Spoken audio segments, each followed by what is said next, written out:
Hello again, Miners fans. It's been a minute, but we're back to the action here at Mulcahy Stadium, and we're thrilled to bring you another game between the Anchorage Bucs, tops in the ABL, and your Mat-Su Miners. As this critical home stretch of the regular season commences, we've got a lot to do and a lot to talk about. So with Dylan Simmons and Charlie Fellows, we are thrilled to bring you this action here today. Yeah, it's going to be an exciting game today between Mat-Su and Anchorage, and Miners looking for a little bit of payback after their last loss against the Bucs, and also looking for their first win of the season against Anchorage. This should be a good one here at Mulcahy. The Miners had 3 days off between last Thursday, the last time they played an ABL game against those Pilots, as you mentioned, right here at Mulcahy Stadium.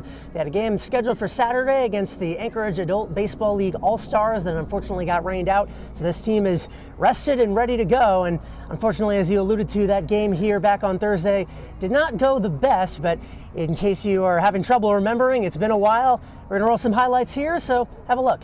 Hello everyone and welcome inside Mulcahy Stadium in Anchorage, Alaska. Charlie Fellows and Dylan Simmons on the call with you as the Miners go on the road for the first of a 5-game trip away from Herman Brothers Field. Today they'll get a rematch against the Anchorage Glacier Pilots squad that beat them 11-3 back in Palmer last night. That's ripped into right field down for a base hit. Rounding third and coming home to try and score is Rodrigo Barajas. The throw comes in, it's cut off, and it will not be in time. So Junior finds the plate and gets the Pilots out to an early lead for the second straight game. There's the Pilots playing for a lot today as well. 1-2, he got him. 3 Ks in the inning for Peterson. That is more like it. Pulls himself into a 3-way tie for the lead in the ABL, and more importantly, ends the inning without any further damage, but he does allow a run. Jake Dodge, an RBI single, giving Junior Barajas a ride home and giving the Pilots a 1-0 lead. Would love to see a Peterson strikeout. And that is exactly what we'll get. 3 straight Ks dating back to the second. Is now the 4th straight out he has gotten on strikes, and he is now into the lead in the ABL, 28 on the season for Mr. Peterson. Lined right at the second baseman, past the diving glove of Don Patrizzi and into right field. That will score 1 onto home, and easily scoring is the second runner. There will be an out at third base. Jacob Cows tried to go all the way from first to third, and Kyle McCausland threw him out, so that will end the inning. But a pair of runs come in to score. Marks and Stolga on the 2-out RBI single by Barajas. He scored 1 run, and he drives in a pair more. The 2-2, runner in third. This is a high fly ball into left. It's going to stay in the yard. Strohmeyer back. He will make the catch. Here comes Dodge to home plate. The throw is going to be not in time, although it was a heck of an effort from Kellen Strohmeyer. It's going to be a sacrifice fly for Logan Sanders, and the Pilots take a 4-0 lead. Yeah. This is a fly ball into left. It is going to be caught by Cows. Coming home is Patrizzi. The throw is offline. Patrizzi scores, and Mat-Su is on the scoreboard for the first time in this game. A sacrifice fly from McCausland. 1-2 from the Texan, and he got him. Swing and a miss, and will not need to tag. Logan Vaughn able to throw that ball onto the infield, and the Pilots go quietly. Since the 4th inning, they have been blanked on the scoreboard. Is just what the doctor ordered for the Miners. Instead, how about a base hit up the middle? Chase Wilcox does something even better. He's got his 2nd hit in as many at-bats, and the 9th starts off well. Instead, McCausland will see another 0-2 pitch, and he'll ground it to short, and bobbled by the shortstop, and everybody's safe. Luke Kiefner cannot field it cleanly. The first error for the Pilots comes at the worst possible time, and for the first time all game, the tying run is at the plate. Oh, no, that actually is low, ball 4. Looked in the zone at first, but instead that is a walk. So the bases are loaded with 2 outs in the bottom of the 9th. Could you draw it up any better than this? Ryan Cochran, the newest Mat-Su Miner, with a chance to be the hero. Let's see a base hit right here. 0-2, swing and a miss. Down he goes, and that will end it.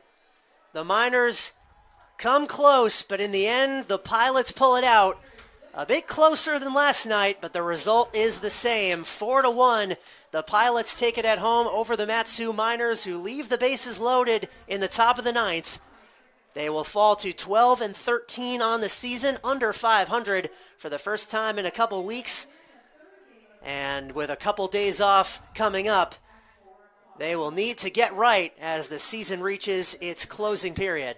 Well, Dylan, that was the first of 4 straight games here at Mulcahy Stadium for the Miners, 5 in total away from home.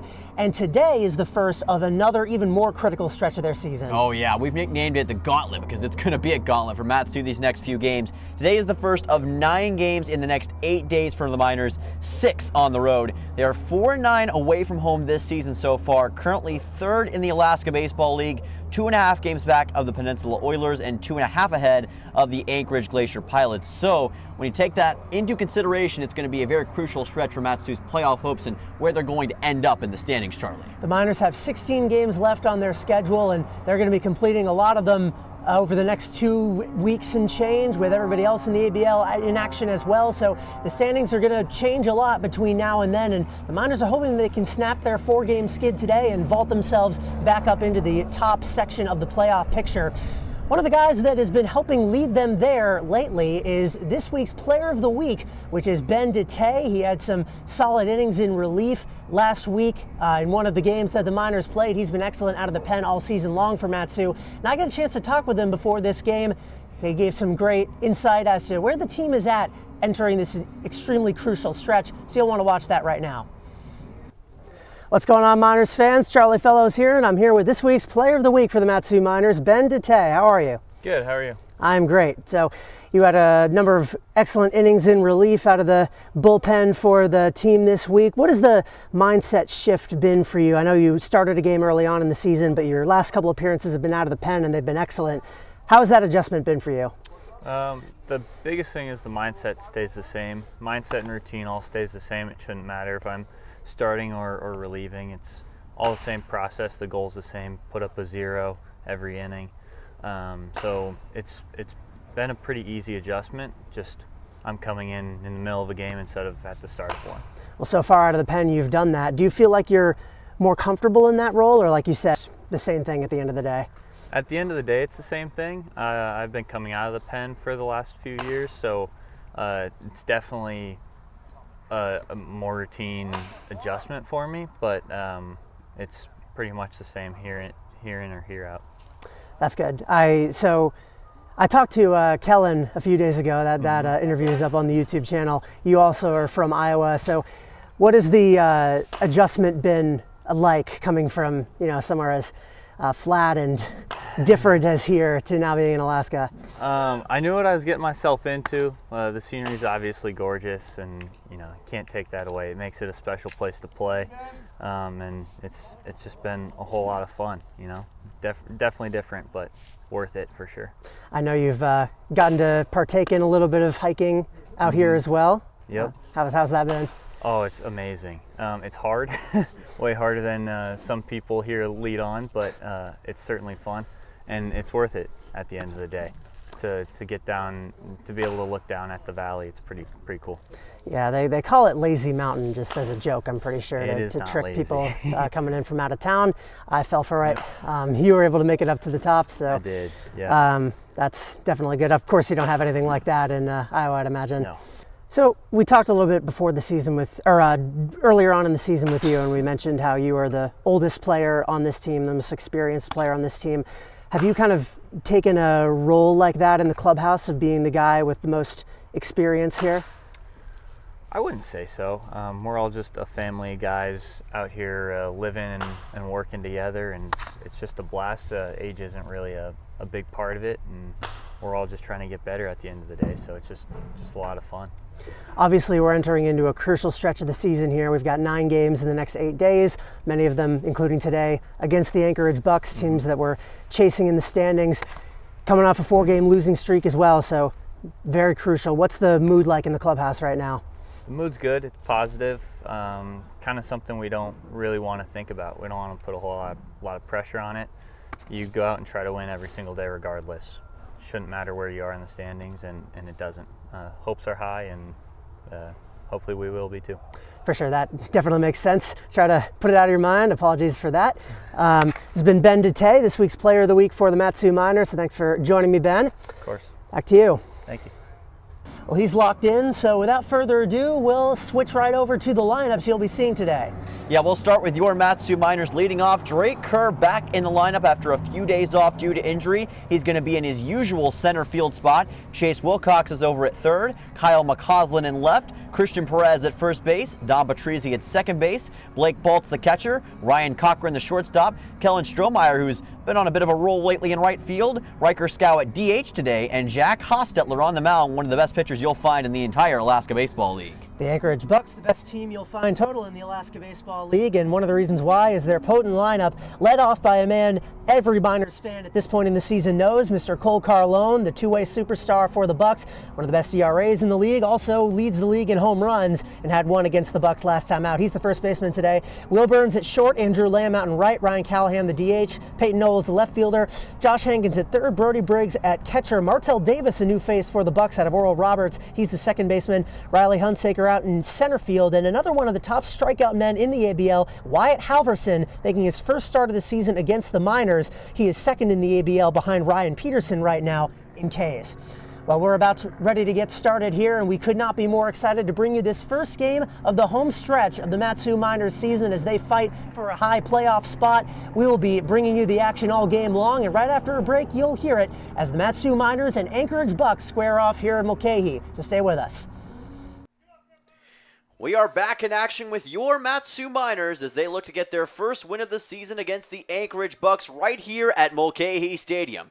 How's it going, everyone? Dylan Simmons and Charlie Fellows on the call with you this evening in Anchorage, Alaska, and the Miners are on the prowl once again after a 3-day break from ABL action. This is the 26th game the Miners have played in the ABL this season, Dylan, but this is definitely the most important one so far. Coming off a 3-day break, a 4-game losing streak before that, the Miners are about to start a stretch of 9 games in 8 days against the best competition the ABL has to offer. This is game 1, and a big statement ready to be made here. The Miners are coming off 4 consecutive losses, 2 against the Bucs and 2 against the Anchorage Glacier Pilots. Matsu has not scored more than 3 runs in the last 6 games overall, so the key is going to be getting that offense wound up, and a lot of that starts with a man who's back in the lineup, Drake Kerr, leading off for Matsu today.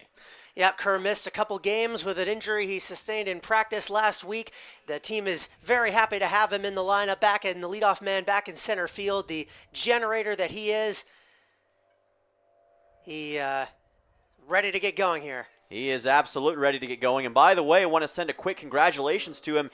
He recently got engaged over the 3-day break, so congratulations to the new Mr. and Mrs. And maybe Drake can have a great performance tonight to put an exclamation point on that momentous occasion.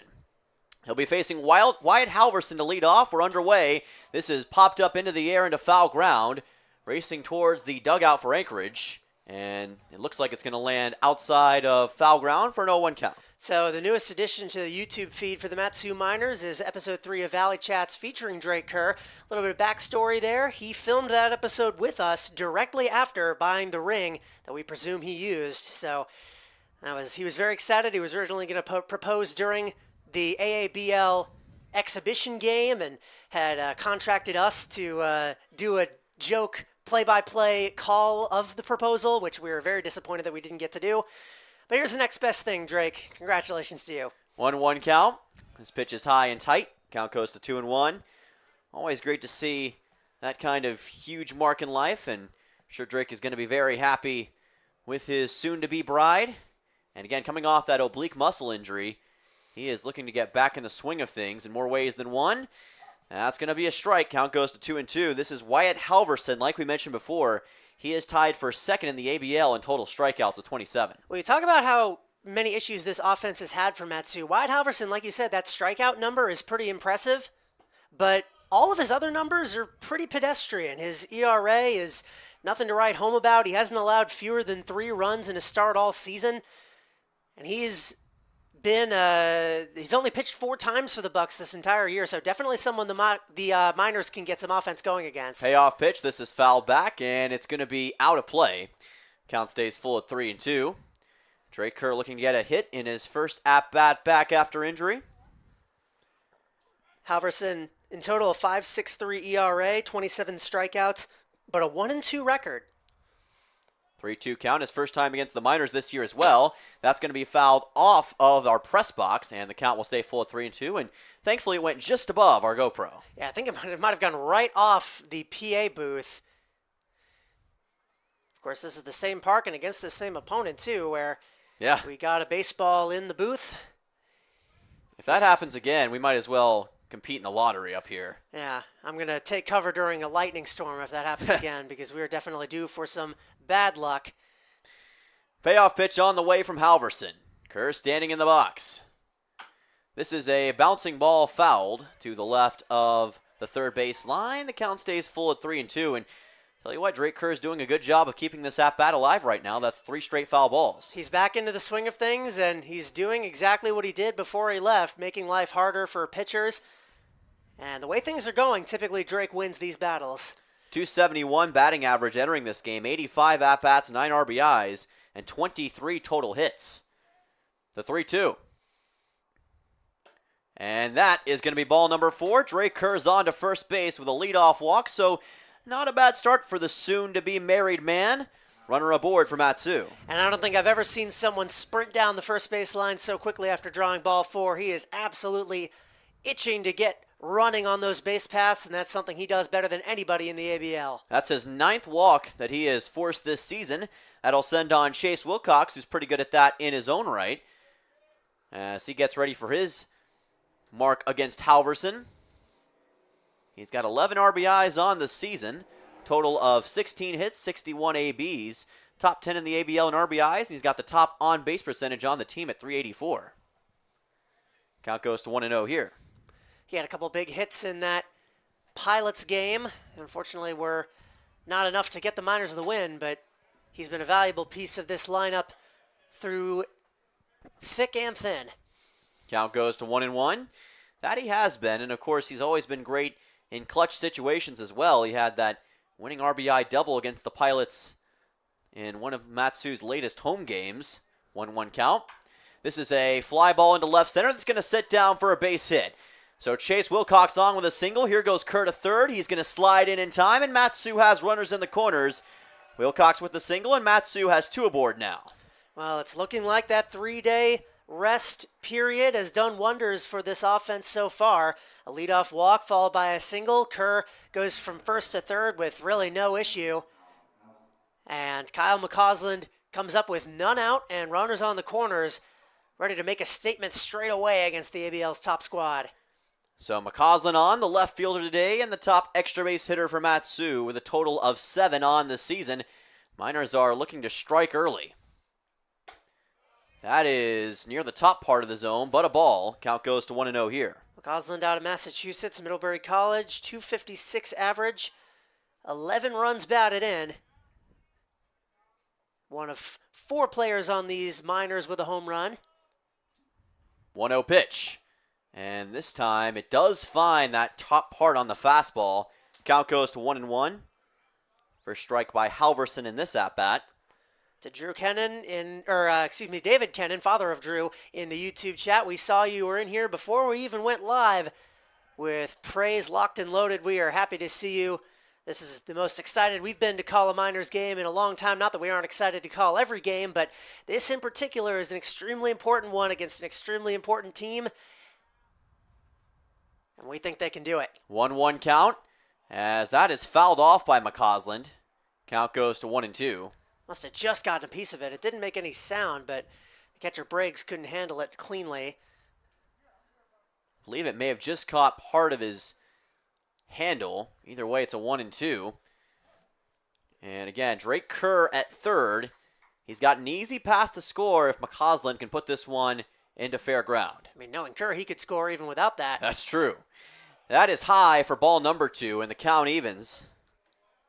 And Kyle McCausland set up with a pretty solid opportunity. 7 extra base hits, the most at-bats on the team entering this game. Overtook that from Kerr after his injury. The 2-2, and he fouls this one into the backstop. Count stays even. Halverson came into the day with only 8 walks issued in his 4 appearances, all of them starts. Has already issued 1 here today, and McCausland is inching closer and closer to that here. trying to force a second walk here in the top half of the first inning, or maybe something better.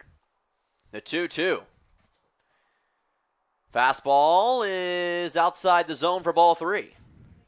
So another full count here in the top half of the first. We saw Kerr get a walk off of his. Now we'll see what McCausland can do. Payoff pitch on the way from Wyatt Halverson.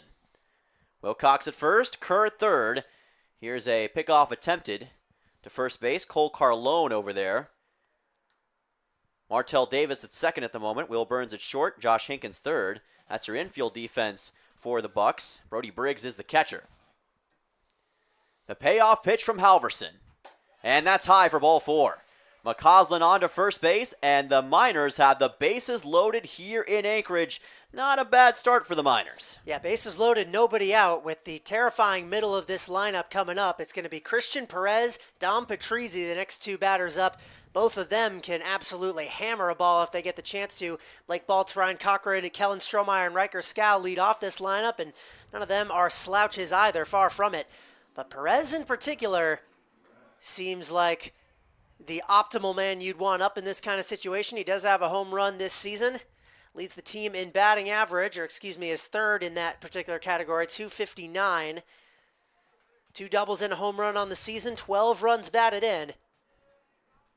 Matsu has not often gotten the jump on the Bucs this season, but they have the opportunity to do just that. Perez fouls this one into the netting, and the count goes to 0-1.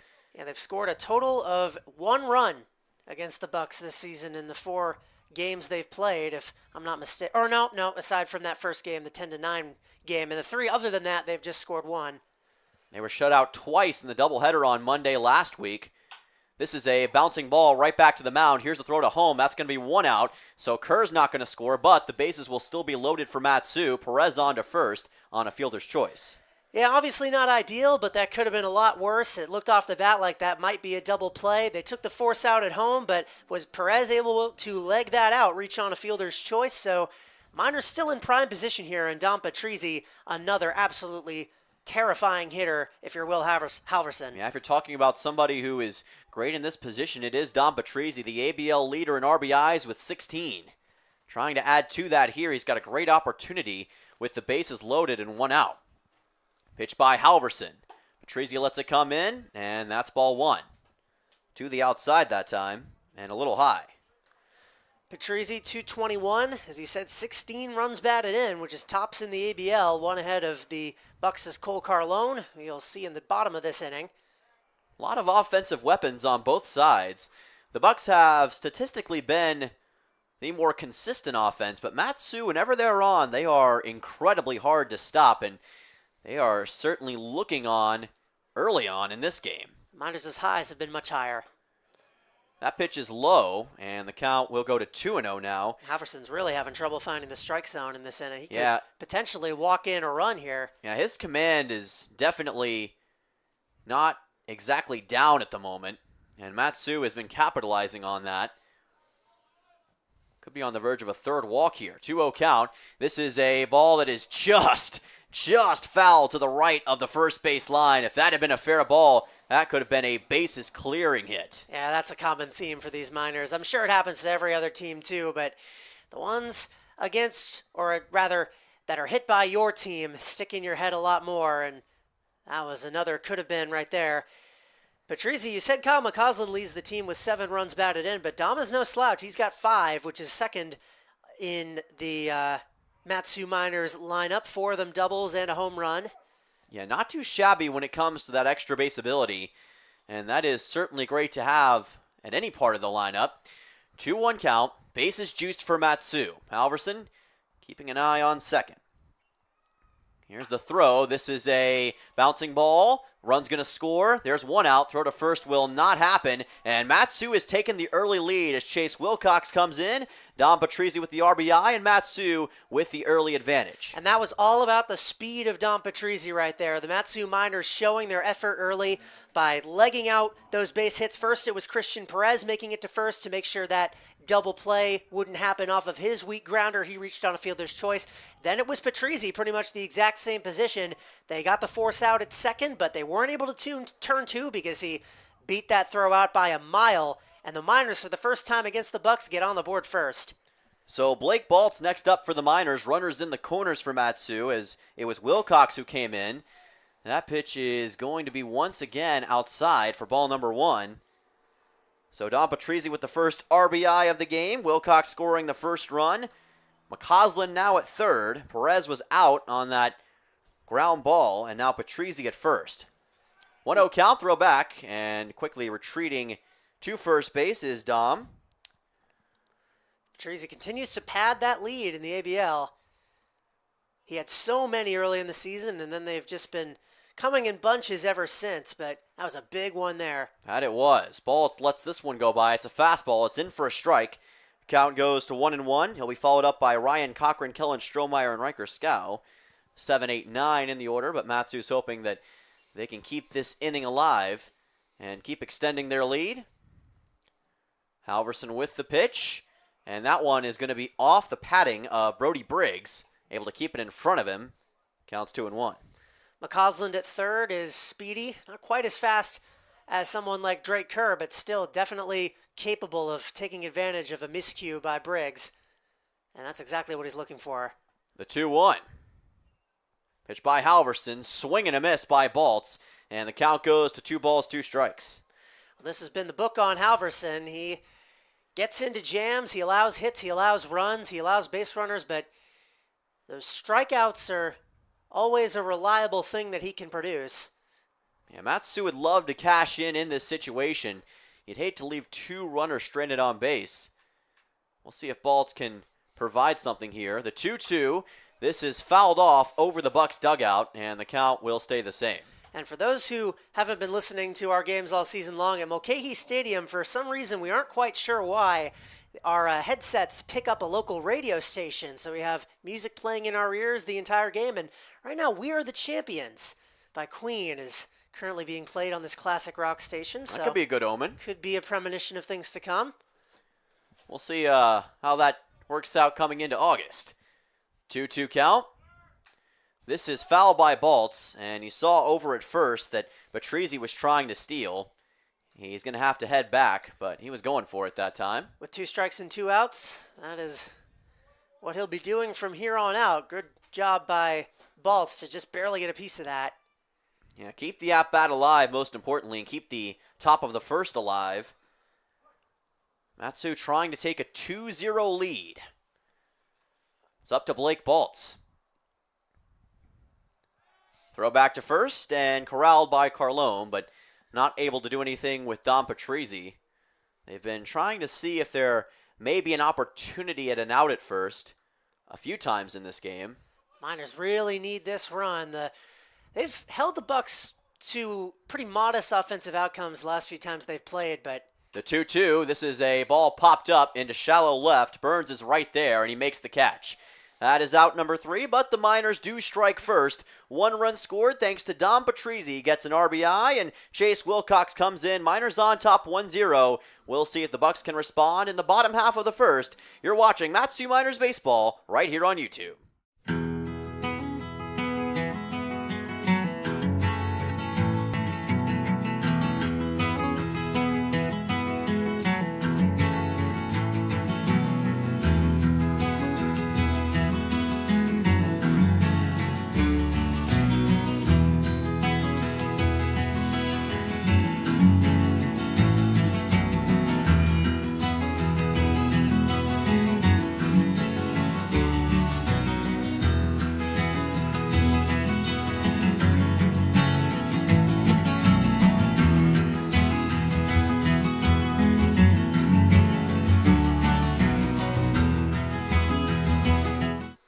Welcome back to the Crossroads of the World. Dylan Simmons and Charlie Fellows on the call with you this evening.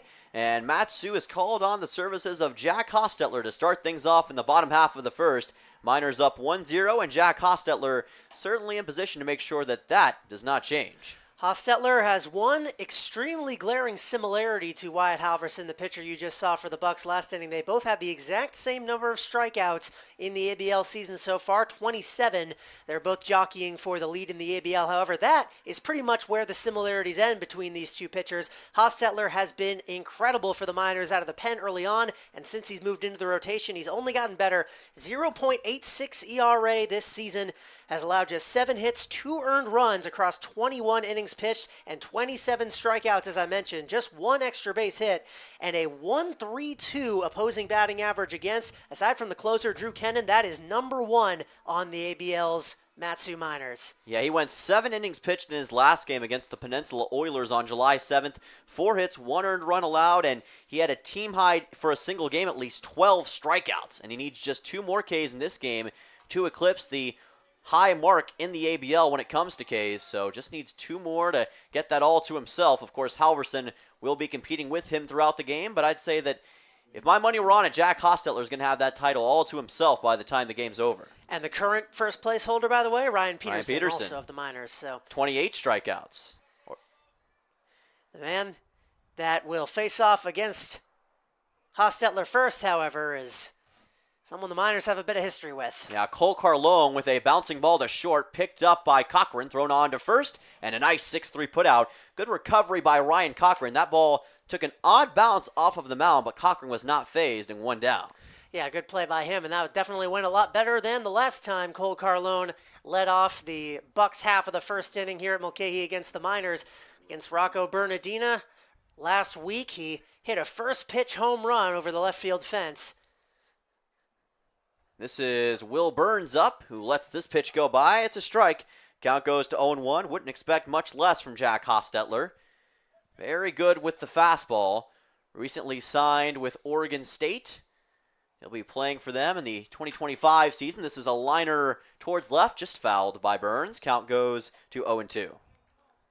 Yeah, he jumped to Oregon State straight from Whitman, Division III to Division I. And not just any Division I school either, a storied one along the lines of Oregon State. That should tell you everything you need to know about the season he's been having in Alaska. He has been proving himself time and time again. This is fouled back by Burns. Count stays the same.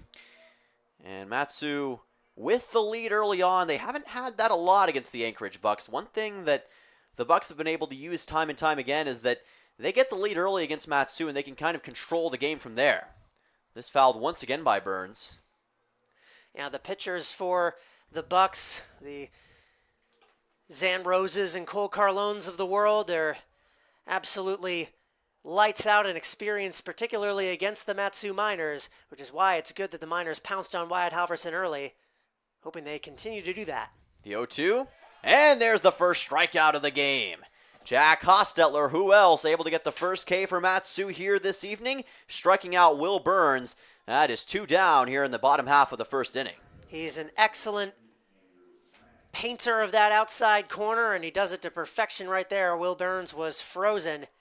It will be the first of many if his track record this season is any indication. Frozen like he was on Mount Everest was Will Burns, and now Andrew Lamb will come to the plate.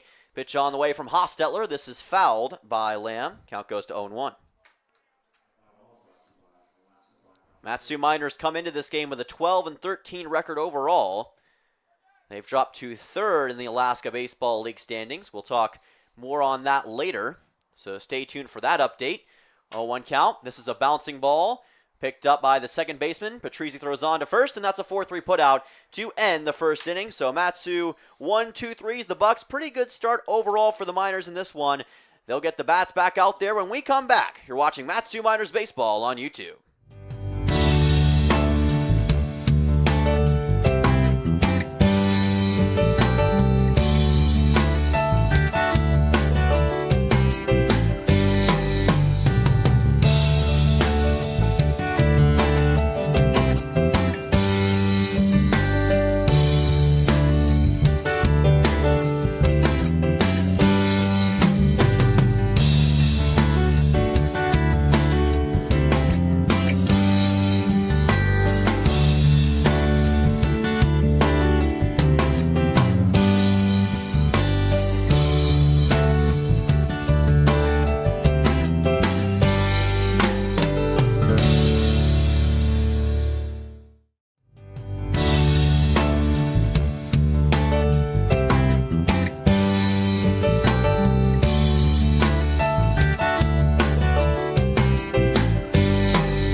Welcome back to Anchorage, Alaska. Dylan Simmons and Charlie Fellows on the call with you as always. Your Miners up 1-0 on the Anchorage Bucs. It is the top half of the second inning, and that means that Ryan Cochran will come to the plate.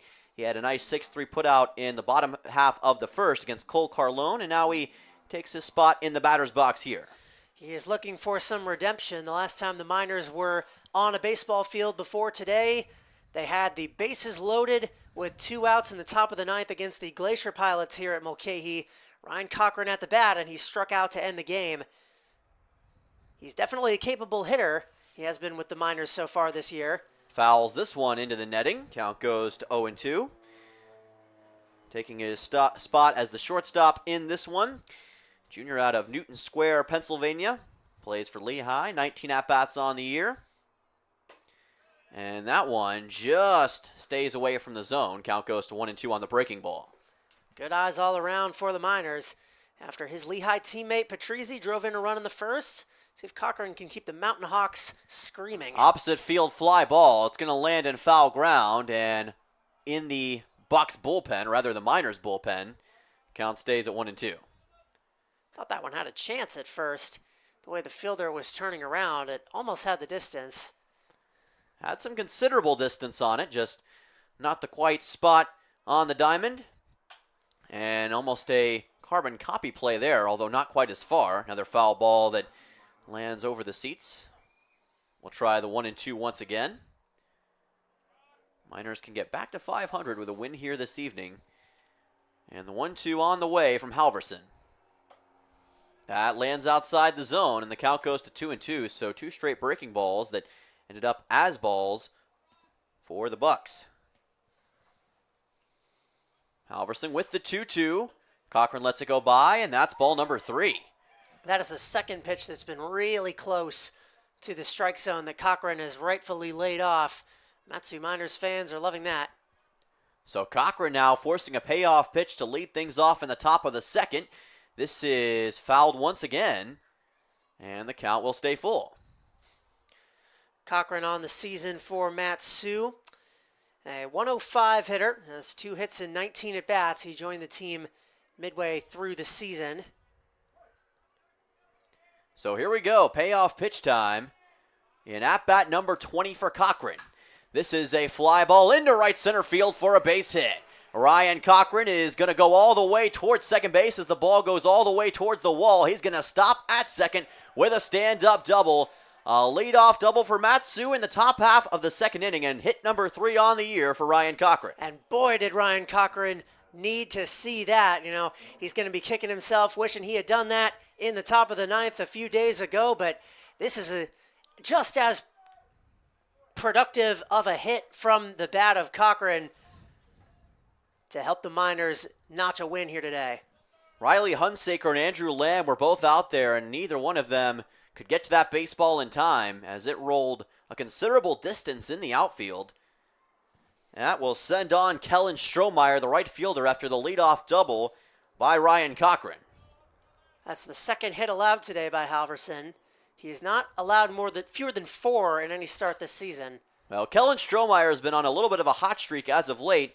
He's had his best hitting of the year in the last week or so. Count goes to 0-1. Yeah, he's got his average all the way up to 241 with 2 doubles and a triple this season, the latter of which he got last week. 3 runs batted in, slugging .315. .369 on base percentage now for Kellen Strohmeyer.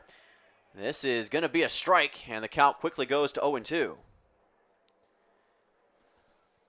Strohmeyer, one of a few players on this team that just had a few of his collegiate teammates go in the early stages of the MLB draft over the weekend.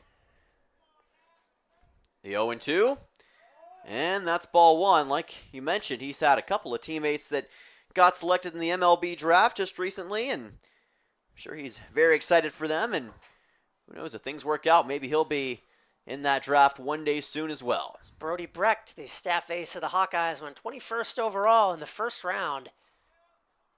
The 1-2, Strohmeyer fouls this one off. Count stays the same.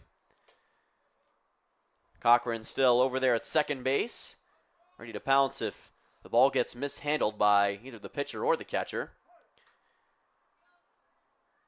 Matsu has not attempted any stolen bases yet in this game, although we almost know for certain that that's going to be happening soon. The 1-2 with no outs on the way to Strohmeyer. That is outside, and the count goes to 2 balls and 2 strikes now. Strohmeyer, much like a lot of the minors in this game, very patient in this at-bat, trying to see if he can force a walk on Halverson, who already has issued 2 in this game. Strohmeyer himself has forced 10 walks this season, so wouldn't be an anomaly. That's ball 3. It was low, and the count goes full once again. And we just saw that with Ryan Cochran. Now Kellen Strohmeyer will get his own opportunity. And this time he's fighting back from an 0-2 hole. Very impressive at bat here so far. If nothing else, you're forcing Halverson to throw a lot of pitches, and the bullpen for the Bucs is pretty thin.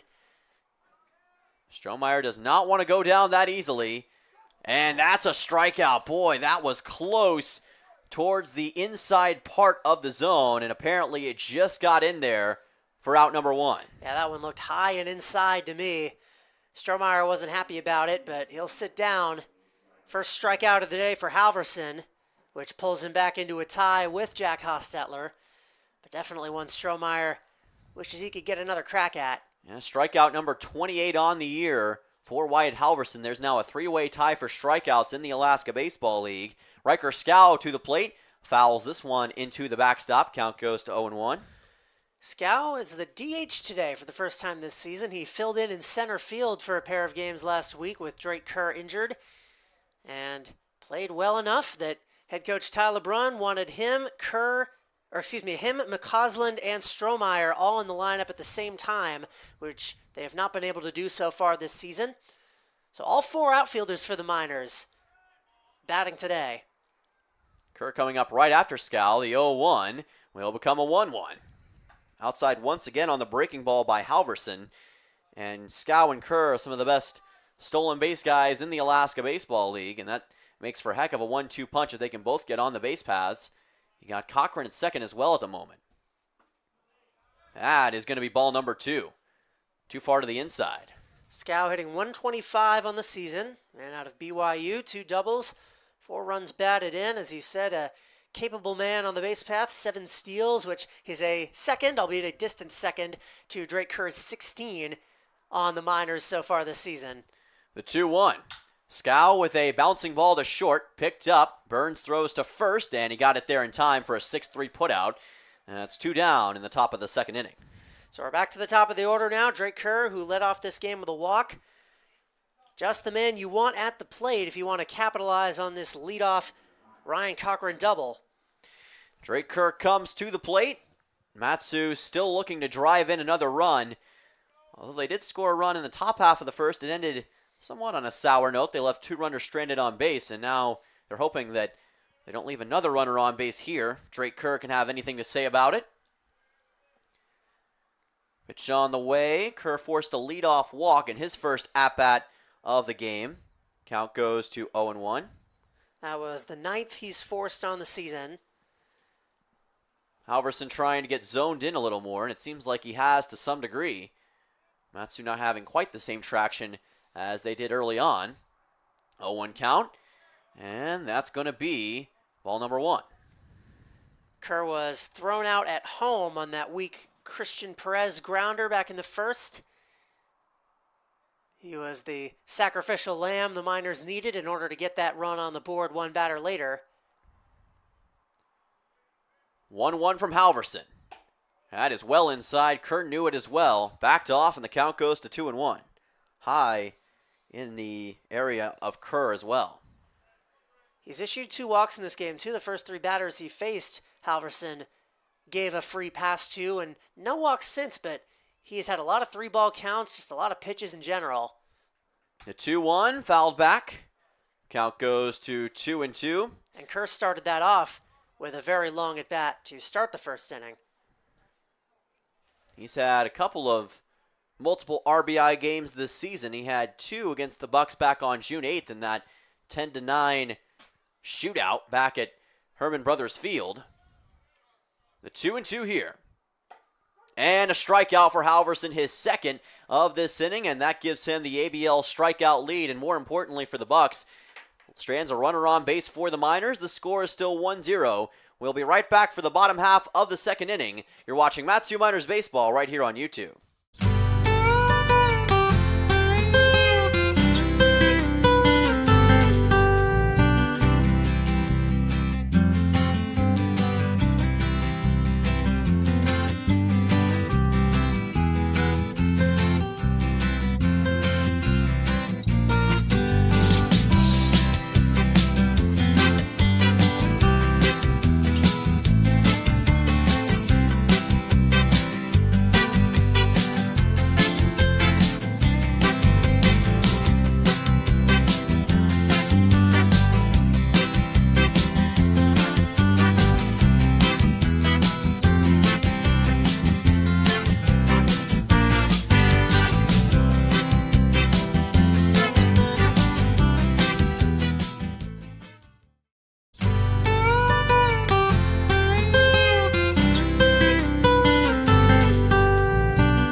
Welcome back to Anchorage, Alaska. Dylan Simmons and Charlie Fellows on the call with you this evening. We are live at Mulcahy Stadium. Your Miners up 1-0 on the Anchorage Bucs, trying to maintain their lead.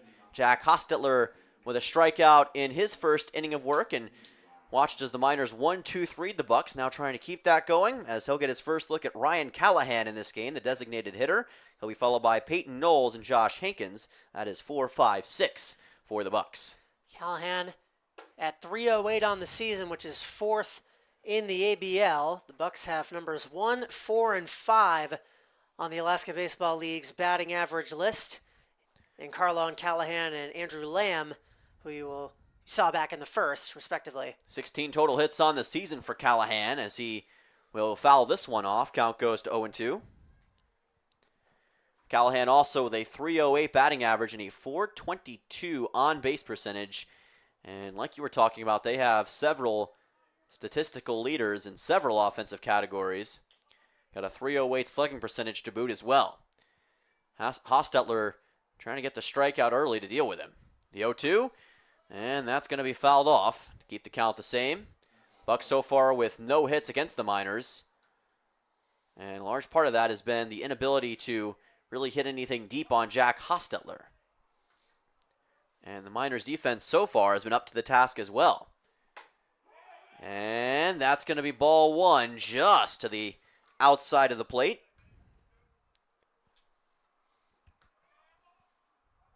Hostetler with 28 strikeouts currently on the season. He can tie Wyatt Halverson with a K right here. That is fouled right towards us and towards the press box. It stayed away from the window this time, and the count stays at 1-2. Yeah, it was just a little bit to the left. It barely avoided smacking right into the press box. There is no net between the field and the press box, so we definitely could have a ball go right off the window, or in a very rare case, through the open window above us, which has happened.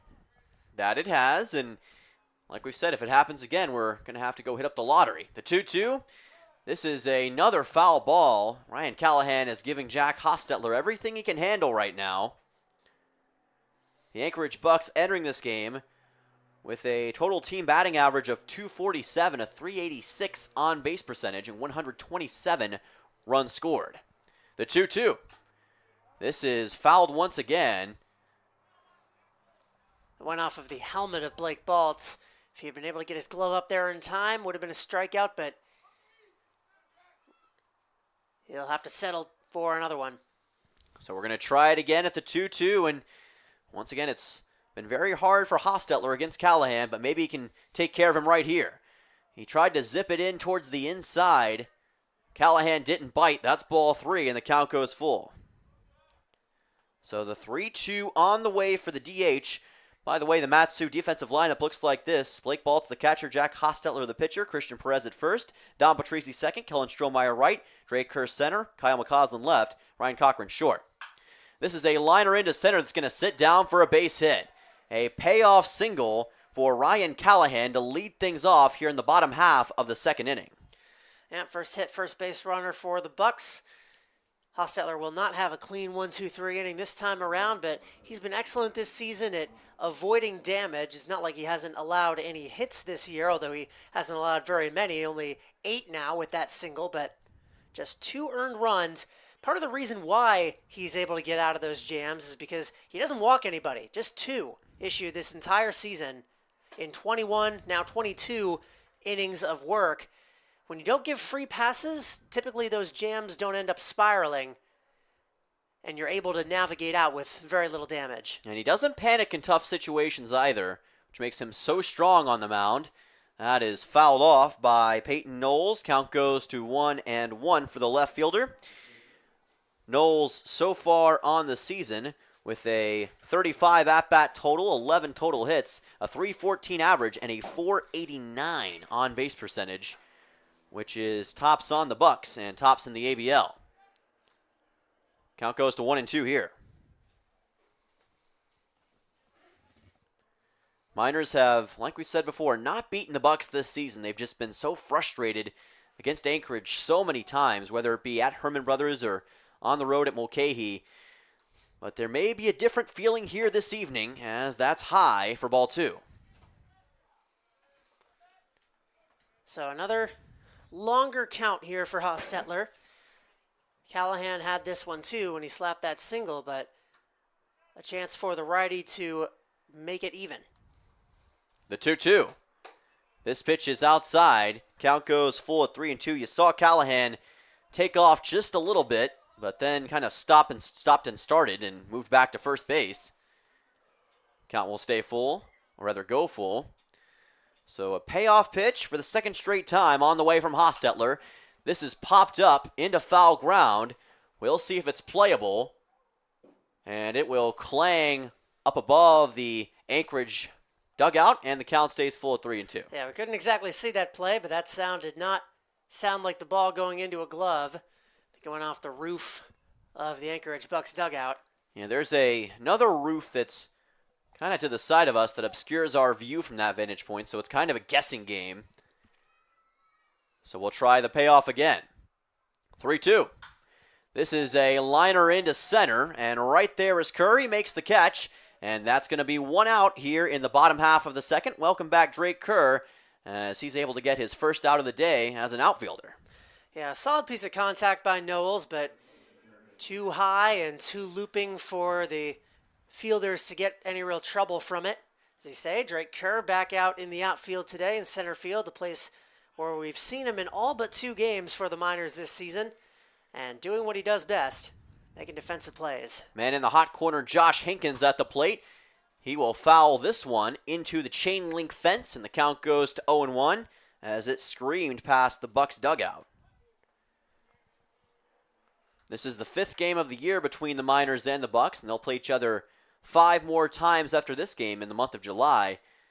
So these 2 teams will be well acquainted with each other heading into the ABL playoffs, where, who knows, Charlie, they could meet again somewhere down the line.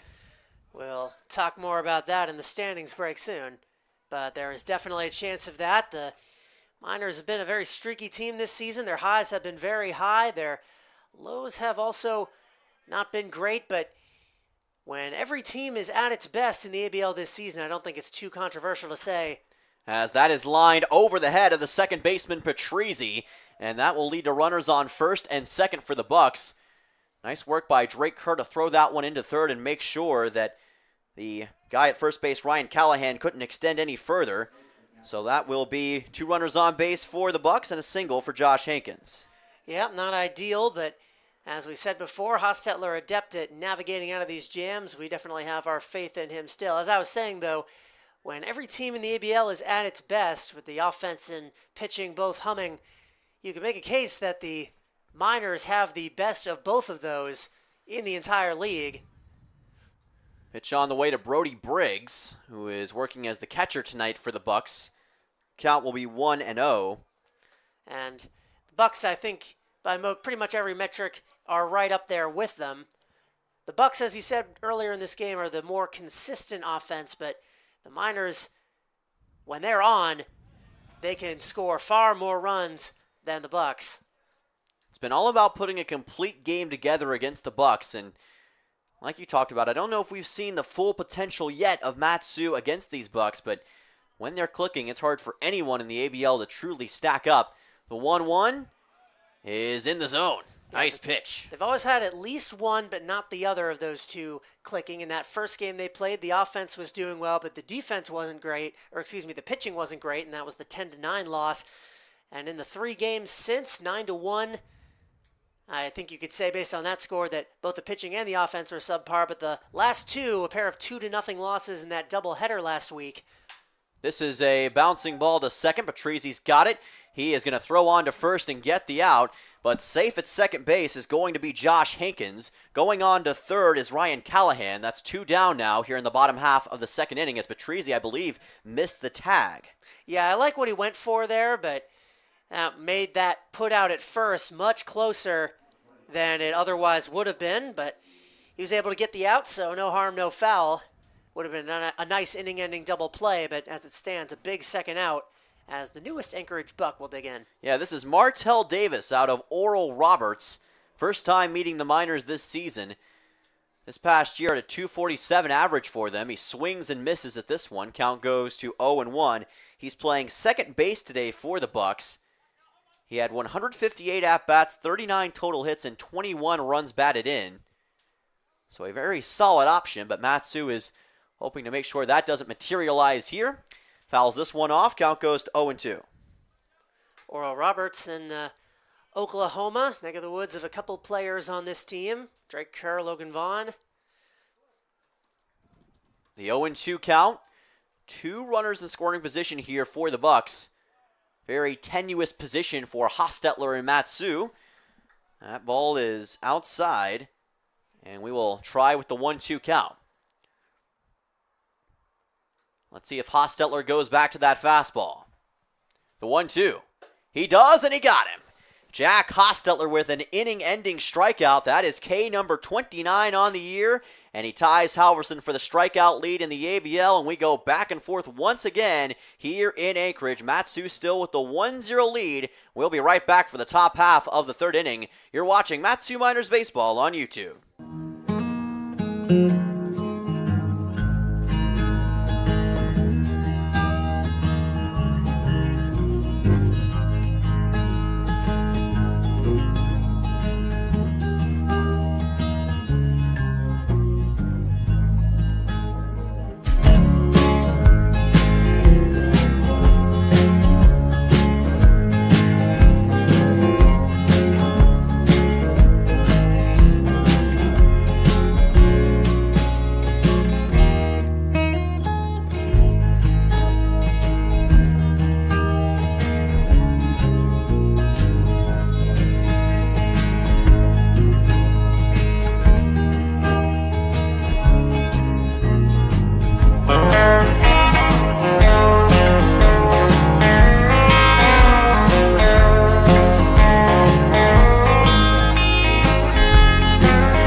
Welcome back to Anchorage, Alaska. Dylan Simmons and Charlie Fellows on the call with you as always. It is the top half of the third inning, and Matsu, especially with Jack Hostetler coming in clutch in the bottom half of the second, an inning-ending strikeout, stranding 2 runners on base, both of them in scoring position. And now Matsu looks to capitalize as Chase Wilcox leads things off in the top of the third. Yeah, that was a really big moment. I was talking to Dylan between innings, and obviously there's a lot of baseball left to be played today, but if the Miners are able to hang on and win this game, I think that moment right there, with runners on second and third, 2 outs, Jack Hostetler digs in, gets that strikeout, that is the moment where the game could have spiraled and fallen in the other direction like so many against the Bucs have this season, but instead, the Miners have a second lease on life. That they do. Count goes to 0-2. Wilcox will watch that one skip into the turf. Count will be 1 ball and 2 strikes. Chase had a hit back in the first. That single that moved Drake Kerr over to third and got Halverson in hot water straight away. Trying to add to that here. This is a bouncing ball towards the mound. Halverson picks it up, underhand toss to first, and that is a fairly easy first out for Anchorage. You know, it's interesting now watching when they hit the ball and then turn and run to first base. It's a skill, you know, running from home plate to first base that you might take for granted how easy it is. The baseball players make it look very easy, but trust us, we can say from experience now that it is not. Today was the first day of the... Don't worry. We can only bring that up if you want, but today was the first day, as strike one comes into Kyle McCausland, of the youth clinic at Herman Brothers Field for the minors. 4-day event featuring the youth of the Mat-Su Valley. And there are a lot of drills being run by players on the team, and one of those was that thing that I just described where you pantomime hitting a ball and then sprint as fast as you can from home plate to first base. Count goes to 2-1 for McCausland. Let's just say it was a humbling experience for both of us. Somebody, let's just say, we're not going to name names, but somebody tried to go on to first and didn't keep his feet about him. Well, so... You say not to bring it up, and then you just said, yeah, Dylan fell down while he was No, I didn't say not bring it up. I was just reliving that memory. Yeah, well, that's what happened, and it is one of the greatest regrets of my life that I didn't have the phone rolling as it was happening. 3-1 count. McCausland swings and misses at a high fastball. Count goes full at 3-2. It's hard, folks. Being a baseball player is not easy, believe it or not. It is not easy. That's why we're up here and not down there. Payoff pitch to McCausland. This ball's popped up into foul ground. Cole Carlone is there, and he will make the catch easily for out number 2. That is 2 down quickly here in the top half of the third inning. And that'll bring up Christian Perez, who had that grounder in the first inning. Very nearly a double play, but was able to leg it out and keep the inning alive, and that was exactly what the Miners needed. Yeah, Christian Perez trying to add to his collection of solid hitting right here. Got a 2-out situation in this moment, as that one is outside for ball 1. Perez has played at New Mexico State, Grand Canyon, and soon to be Sacramento State. Got a lot of D1 experience, and that pays dividends. He's, I'm sure, learned a lot from all those different schools, and whenever you talk to him, you can tell that a lot of that knowledge has really sunk in. Very intelligent when it comes to how he plays the game. That's why he gets on base so much. 2-0 count, and Perez watches that go in low, and he might just get on base right here as it's a 3-0 count. Yeah, this would be the third walk for Halverson, and a big step toward potentially making something happen here with 2 outs in the third. He's forced 12 walks on the season. Not going to get number 13 yet, as the count will be 3-1. That one just in the zone that time by Halverson. The 3-1.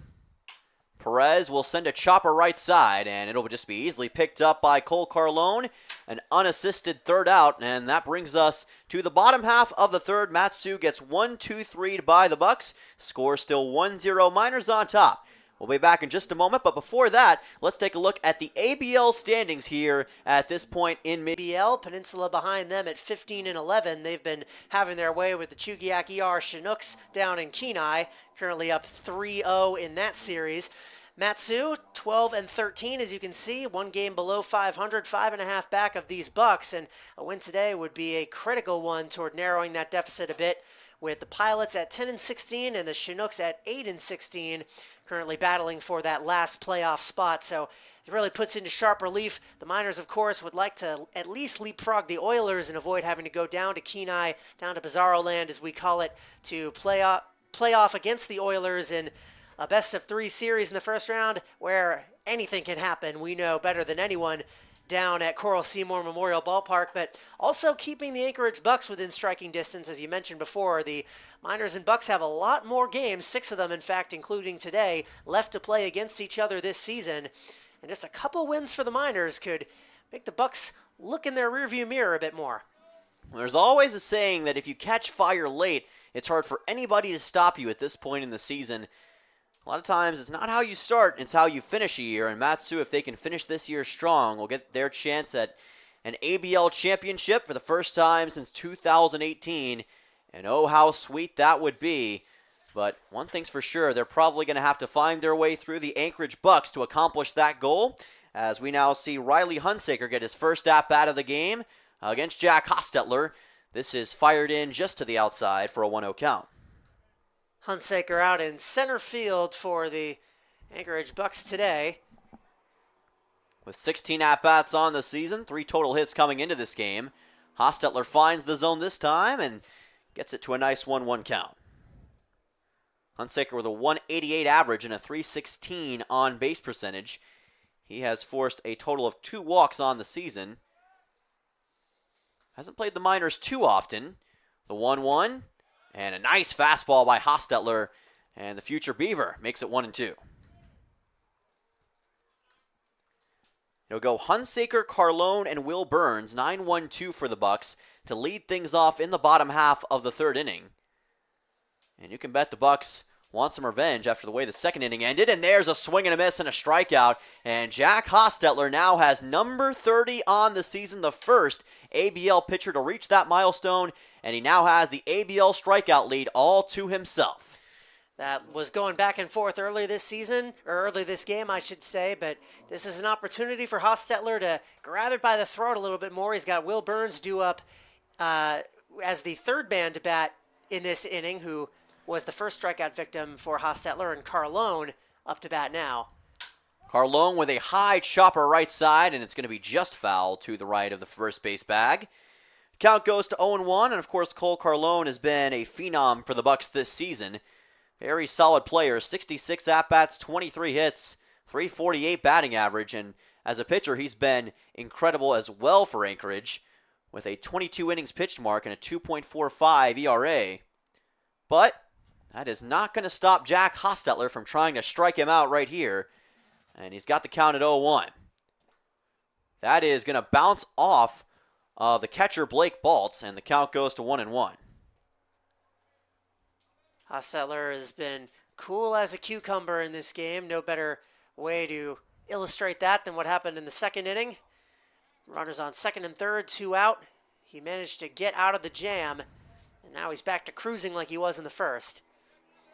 Count goes to 2-1, a little bit outside by Hostetler, as he was trying to lay in a breaking ball against Carlone. Carlone grounded out to short his last time up. The 2-1. Slaps this one foul off the end of the bat, and we now have a 2-2 situation. Carlone, the two-way superstar for the Anchorage Bucs this season, and I don't use that term lightly. He is .348 on the season batting average. That is number 1 in the ABL with just 7 strikeouts, and he's slugging .470, 23 hits and 66 at-bats, and that is only the half of it. This is a fly ball into left center field, and the catch will be made by Kyle McCausland. Great adjustment out there in the deeper part of left field, able to get out number 2, and for the second straight at-bat, Cole Carlone comes up empty. Yeah, definitely big development for the Miners. They've been able to keep him off the base paths. In stark contrast to the last time these two teams met, definitely an omen of things to come. And now Will Burns, as I mentioned, who struck out in the first. Last man standing between Hostetler and another clean frame. Nice breaking ball by Jack Hostetler. The count goes to 0-1. If he can 1-2-3 the Bucs once again, Matsu will have even more control, at least from a feeling standpoint, in this game. You got to think that that would extend their confidence even further, as that one is put in for a strike, and maybe Hostetler eyeing strikeout number 4 in the game right here. I think he's definitely eyeing it. The 0-2, let's see if he can deliver. That is just fouled by Will Burns. Just caught a little bit of it with his bat. Count will stay the same. And I mentioned it earlier on in this game, but Jack Hostetler had a 12 strikeout performance not all that long ago. He's just so good at reading what the opposing batter is going to do and can anticipate exactly where the ball needs to go. The 0-2, and there's another strikeout. Jack Hostetler with number 4 in this game, and the ABL strikeout king is getting crowned once again. That does it for the third inning. The score still 1-0, Matsu on top. Charlie will take you through the middle 4 innings, and we'll be right back. You're watching Matsu Miners Baseball right here on YouTube.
fourth inning in the crossroads of the world, Mulcahy Stadium in Anchorage, Alaska, home of the Anchorage Bucs, but currently the side of a 1-0 lead on the part of your Mat-Su Miners, a lead they will take into the fourth inning of play here tonight. Charlie Fellows, Dylan Simmons on the call, hoping the Miners can snap their 4-game skid in a much-needed win. It would be their first against the Bucs this season.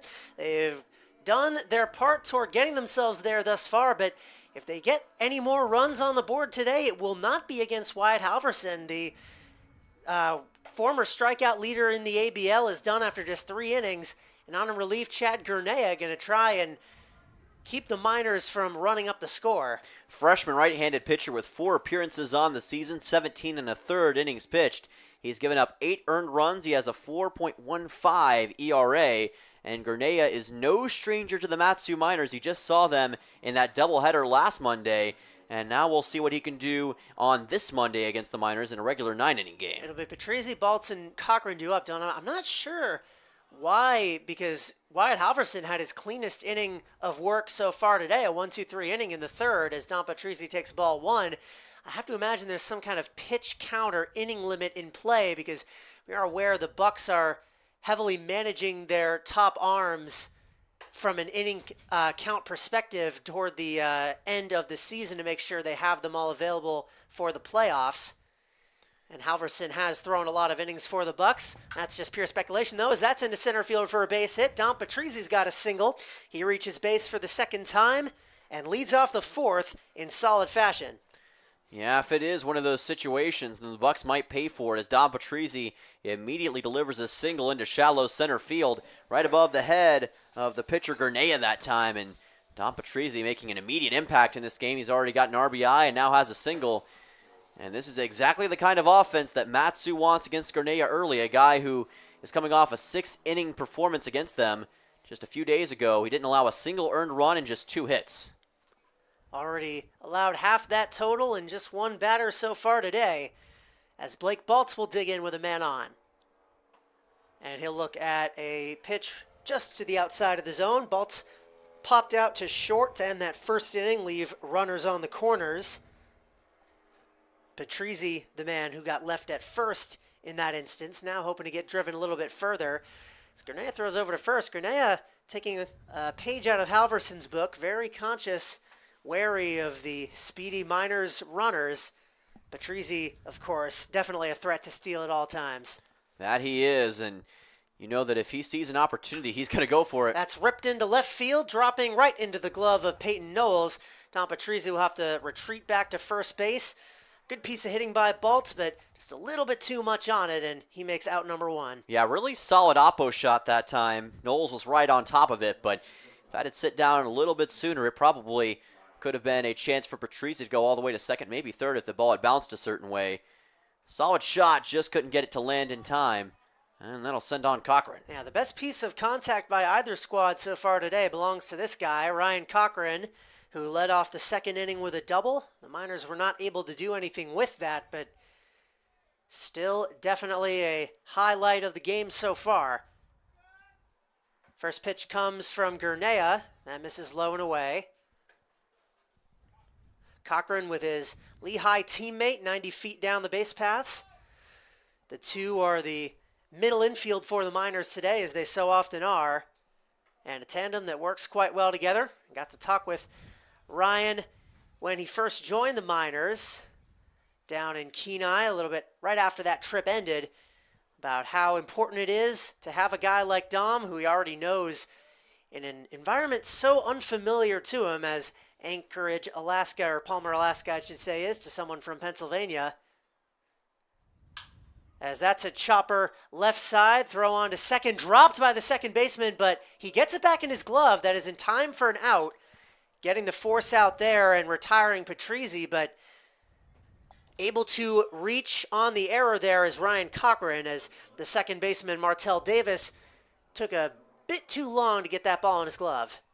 Yeah, he kind of bobbled it around for just a second. That's very fortunate for Ryan Cochran. There was a great opportunity for the Bucs at the double play, but their miscue is Mat-Su's gain, and that's why infield defense, especially between these two opponents, has been so crucial. Sometimes it's been Mat-Su on the wrong end of that, But here early on, it's the Bucs with an error. Misspoke. That's going to be a fielder's Or choice. fielder's choice, I should say. Swing and a miss there by Kellen Strohmeyer. Can never assume the double play. That's the rule of scoring. Strohmeyer, a strikeout looking back in the second. First K, victim of 2 by Wyatt Halverson, who will end the day with 29 Ks as it stands right now, 2 behind Jack Hostetler, and that deficit looks set to only increase as this game goes on, as that's a fly ball into center field. Not terribly deep, and Riley Hunsaker barely had to move. He gets under it. So once again, the Miners lead off an inning with a hit and are unable to do anything with it, but they still own that 1-0 advantage, and they'll hope to defend it in the bottom half of the fourth with Jack Hostetler coming back out. You'll want to be here to see that, so don't go anywhere. Matsu Miners Baseball will return.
On to the bottom of the fourth between the Bucs and the Miners. Matsu up 1-0 as Jack Hostetler will come on for another frame of work. Andrew Lamb, Ryan Callahan, Peyton Knowles, the trio due up 3-4-5 for the home team here in the crossroads of the world. Currently without a run to their name, and Andrew Lamb to dig in first ended that 1-2-3 first inning with a ground out. Yeah, grounded out to second his last time up on a 4-3. And Jack Hostetler having another signature day so far. Already 4 strikeouts. Has taken the ABL strikeout lead and is picking up right where he left off with a strike right there. The Miners pitching staff had a couple of clunkers lately, allowing 11 runs to Chugiak a couple weeks ago as that's on the ground. Patrizzi has it, throws over to first. Nice clean 4-3 put out and 1 away. They had faltered against the Anchorage Glacier Pilots, allowing 8 runs to them. But in the last few games, including the game they played at the end of last week before that 3-game absence, their pitchers were good. It was just the offense that struggled to get runs on the board. So Jack Hostetler definitely taking it to another level here, and he has a lead to play with as that's hit deep into right field, but not too deep. Kellen Strohmeyer has it, and another quick 2 outs. Jack Hostetler continues to cruise. Yeah, very quick pace by Jack Hostetler right now, and that's exactly what he needs against the Bucs. Don't even give them time to wake up. Just watch the outs continue to flow in, and this defense continues to execute well, keeping the Bucs from putting anything on the scoreboard.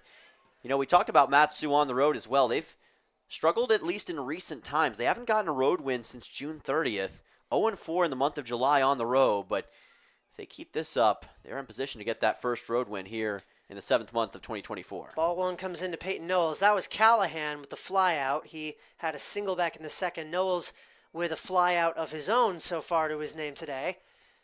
1-0 comes from Hostetler right down the middle. Matsu's going to be playing right here at Mulcahy Stadium in 3 straight days starting today. Got the Pilots tomorrow and then the Bucs once again on Wednesday before we hit the road to take on Chugiak. Another one right down the center. Peyton Knowles visibly frustrated with himself, letting himself get blown by like that, but there's no shame in that against Jack Hostetler. Yeah, that fastball continues to be lethal for him. Let's see if he can get another inning-ending strikeout. 1-2. That's in the dirt.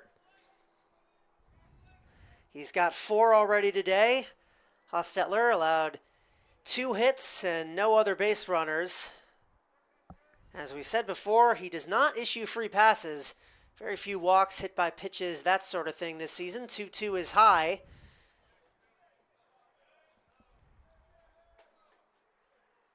Yeah, now facing a payoff, which Hostetler has been very adept at handling in the past. There have been a couple of Bucs who've capitalized on a 3-2 before in this game. And that one will be a walk, just as I say it.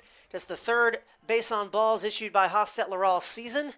Gives the Bucs a 2-out base runner in the form of Peyton Knowles, and that will bring up the other man who has a hit off of Hostetler today, Josh Hankins, with a single back in the 2nd that put Hostetler into that 2nd and 3rd with 1-out jam that he was able to navigate out of. He's hoping to spare the agony of repeating that. Announcer's jinx strikes again. Pitch 1 misses outside. Hankins, the 3rd baseman for the ABL's top team, top offense, 17-7. They're the only team with fewer than 11 losses in the ABL right now. As Hostetler finds the zone.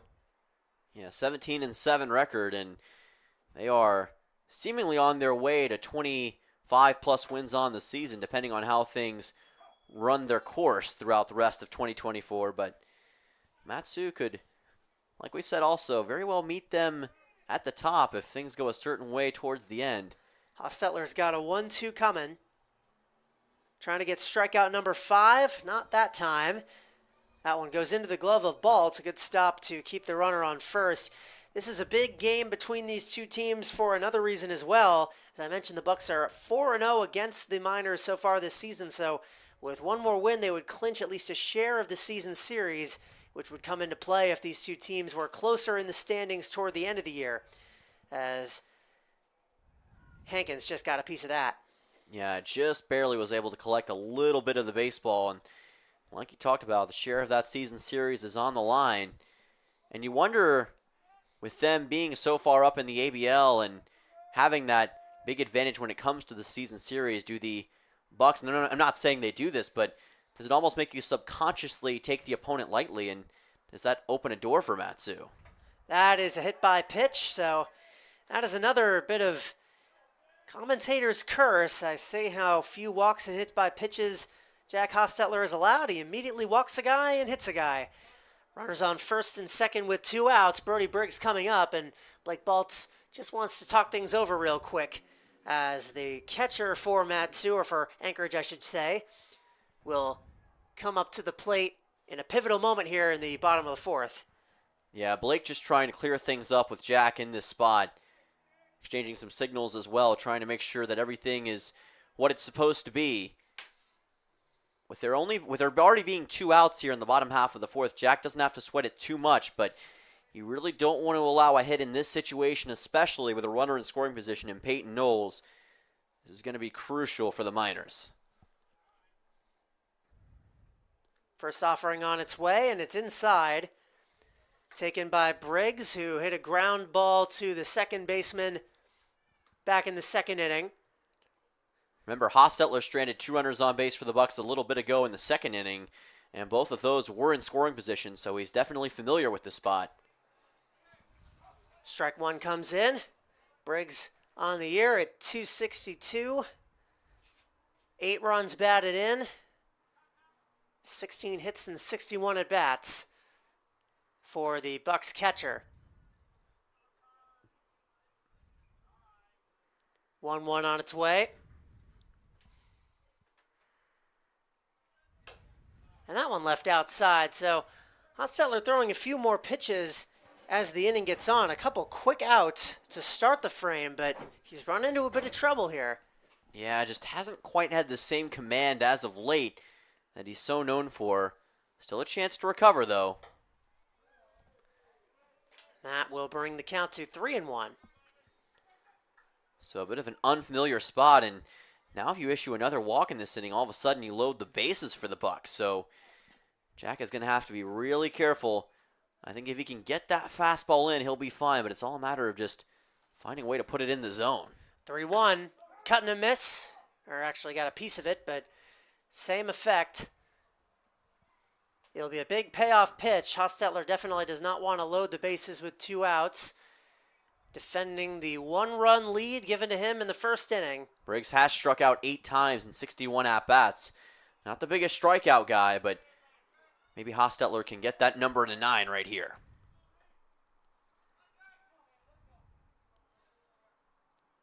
The payoff. And that's hit into left field, not too deep. McCausland ranging on, and he will retire the side.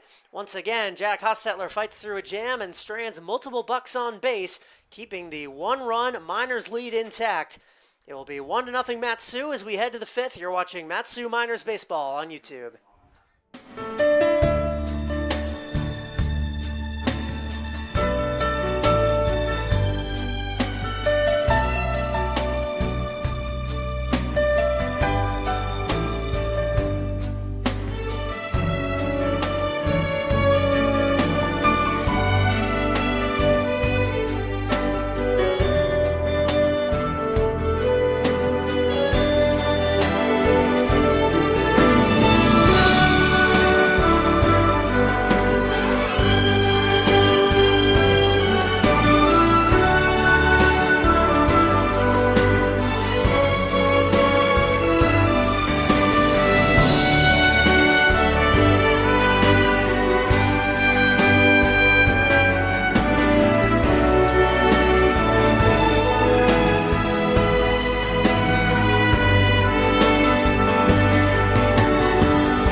On to the 5th we go. Mat-Su up to bat with a 1-run lead, looking to expand it against Chad Gurnea.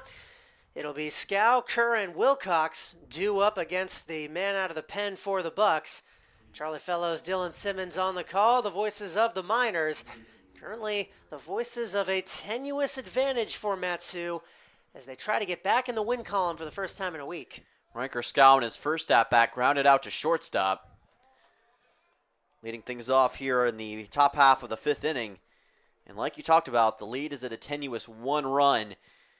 And Mat-Su has got to keep that in mind. This offense, which has struggled a little bit in recent games, will need to get into that next gear to try to put this thing away or at least get a comfortable cushion against these Bucs, especially with how potent that offense is.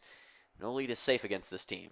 Scow off to an 0-2 hole. Now that time is able to take one low. I emphasize how tenuous this is because, of course, Jack Hostetler has been dealing, but the Mat-Su Miners do have activity in their bullpen as that's hit into right center field. Going back on it, a pair of outfielders, and it will be the right fielder Lamb to make the catch for out number 1. Scow is 0 for 2. Pitching coach Steve Hecker and the Miners hoping to manage their bullpen pretty well, considering the sheer amount of games they've got coming up. 9 in the next 8 days. We've said it many times. So they're going to hope to not put too much strain on Hostetler, especially considering how amazing he's been and how directly his appearance in games this season has correlated to wins, or at very least the chance to get wins. Drake Kerr will take strike 1, a walk and a strikeout so far for him.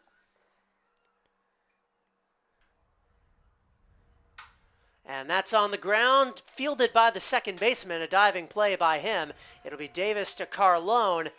An excellent defensive stop to rob Drake Kerr of a hit, and a tough break for the Miners, 2 away. Yeah, the new second baseman Davis able to get on that baseball and get a 4-3 putout. Nothing that Drake Kerr could have done in that situation. I thought for sure it was going to be a base hit to the right side off the bat. Instead, Motrell Davis all over it, able to get out number 2. Chase Wilcox, a single and a grounder today. Another quick 2 outs, just like the bottom of the 4th before. Now, something I haven't thought about, and correct me if I'm wrong on this, Matsu's hit a home run in every ballpark this year, I believe, except Mulcahy Stadium. Or am I wrong on that? I think you're right, because Durant has the 2 in Chugiak. Patrizzi had 1 in Kenai. And McCausland had one at home. McCausland had 1 at home. Cut and a miss there by Wilcox. I'm forgetting a home run, though, because we have more than that. Oh, and Perez had 1 at home, too. So, yes. Yeah, you're correct. We've seen home runs hit in this ballpark, but not by the minors. As a 1-2 comes from Gurnea, swing and a miss on a high strike by Wilcox, and that is a lightning-fast 1-2-3 inning by Chad Gurnea and the Bucs to keep the Miners' offense at bay once again. But once again, that lead is still 1 run. It'll go to the bottom of the 5th, halfway home in Anchorage. You're watching Matsu Miners Baseball on YouTube.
Jack Hostetler back on the mound as we return to Mulcahy Stadium in Anchorage, Alaska, on for his 5th inning of work to keep the Anchorage Bucs at bay. It'll be Martell Davis, Riley Hunsaker, Cole Carlone, 8-9-1 for the ABL's top offense. As Jack Hostetler is set to complete his 2nd time through the order. So far, he's allowed just 2 hits, 4 strikeouts, and no runs. A masterful performance by many metrics, the best pitcher in all of the ABL.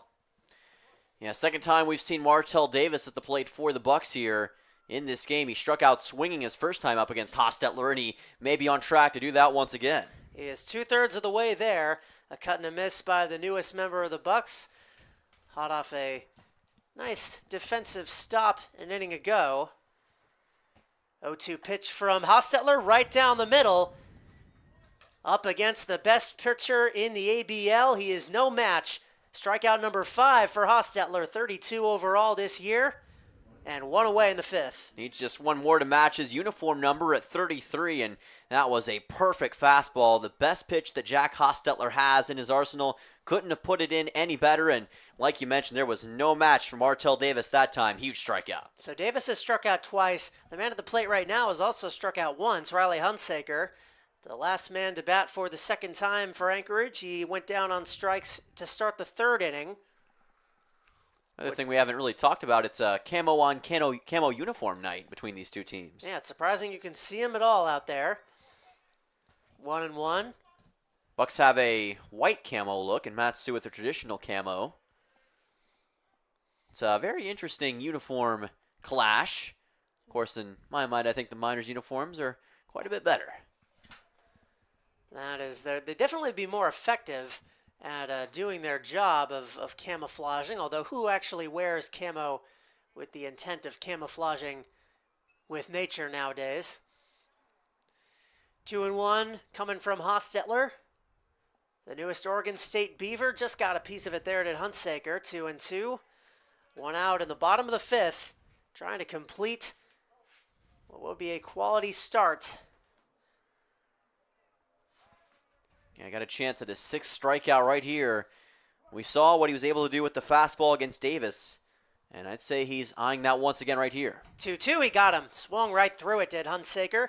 So batters 8 and 9 for the Bucs. They combined 0-4 with 4 Ks. 6 overall for the Beaver. 33 for number 33 in terms of strikeouts on the season. Jack Hostetler doing what he does best. And we talked about the fastball. There it was once again. He has finished off an untold amount of batters with that same pitch. And once more, Hunsaker unable to do anything with it. But now he takes on Cole Carlone, his biggest test in a while. A ground out and a fly out so far for him, and he lifts one down the left field line, giving chase is McCausland right on the edge of foul territory, and he'll make the grab. That was an excellent defensive play by McCausland. He had to cover a lot of ground and made the catch right on the line to retire the Bucs in order. 1-2-3 they go in the 5th. Matsu would love to tack on a few more runs, make the job for their pitchers a little bit less stressful, and they'll try to do just that as we head to the 6th. You're watching Matsu Miners Baseball on YouTube. Don't go anywhere.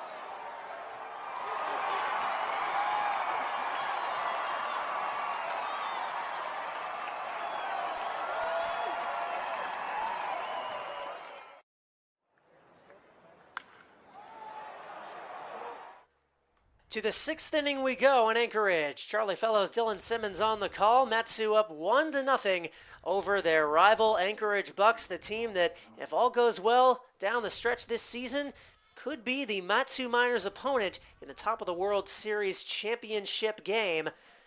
Until we get to that, though, the Miners would love to get a win over the Bucs for the first time this season, and they can get closer to doing that right here with McCausland, Perez, and Patrizzi, the terrifying 3-4-5 order of this Miners lineup due up.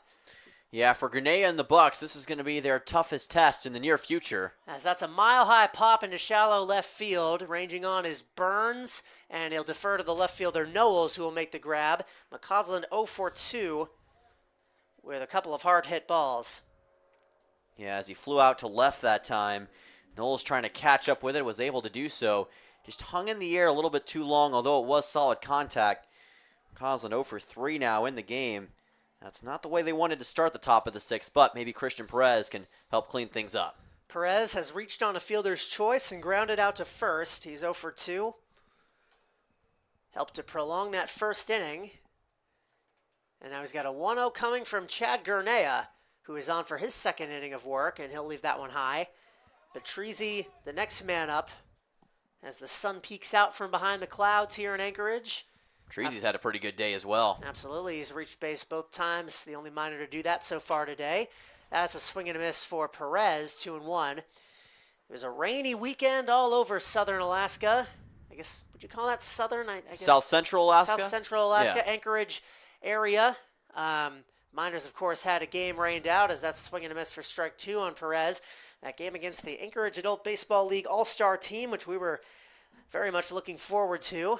Pilots and Bucs, of course, had 2/3 of their Mayor's Cup series rained out. Those will be made up on a later date. Here's the 2-2 from Gurnea. Got jammed there, a slow bounding ball to second base. Going to try and leg it out there, but Perez cannot. Davis to Carlone, sets him down, and 2 away. Yeah, it was a good location on the hit by Perez. Davis, though, able to catch up with it in time and then throw kind of across his body. Got it to Carlone. Good contact, just unable to get it past Davis. And right now it seems like Matsu, if they want to get back on the base paths, they're going to have to find a way to get it over the heads of these infielders. Don Patrizzi is as good a bet as any to do that. He has singled and reached on a fielder's choice, I should say, so far today.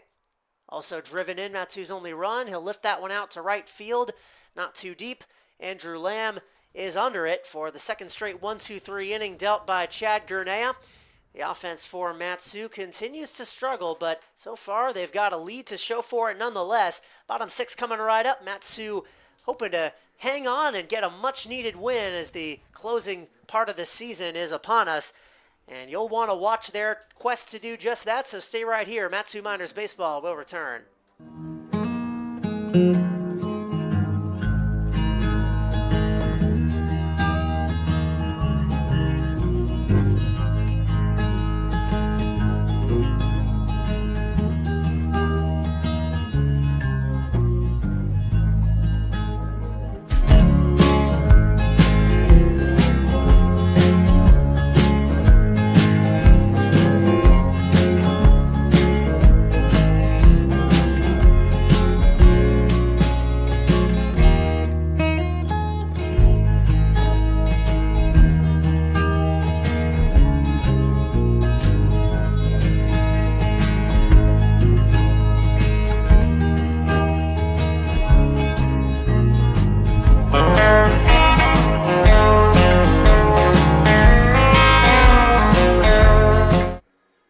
Bottom of the 6th, and the Matsu Miners have decided that enough is enough for the Jack Hostetler experience. Through 5 excellent innings, he allows just 2 hits, strikes out 6, 1 walk, 1 hit by pitch, and most importantly of all, 0 earned runs. He's allowed just 3 on the season in total and has a shutout going, and on to defend that shutout is probably the best option out of the Matsu Miners pen, the newly crowned Player of the Week, Ben Dete. 19 innings pitched on the year. He started 1 game. He's got a 1-0 record overall. He's given up just 10 hits, 4 earned runs, a 1.89 ERA, and like you mentioned, most of the time he's come out of the bullpen and done a very good job in that spot for Matsu.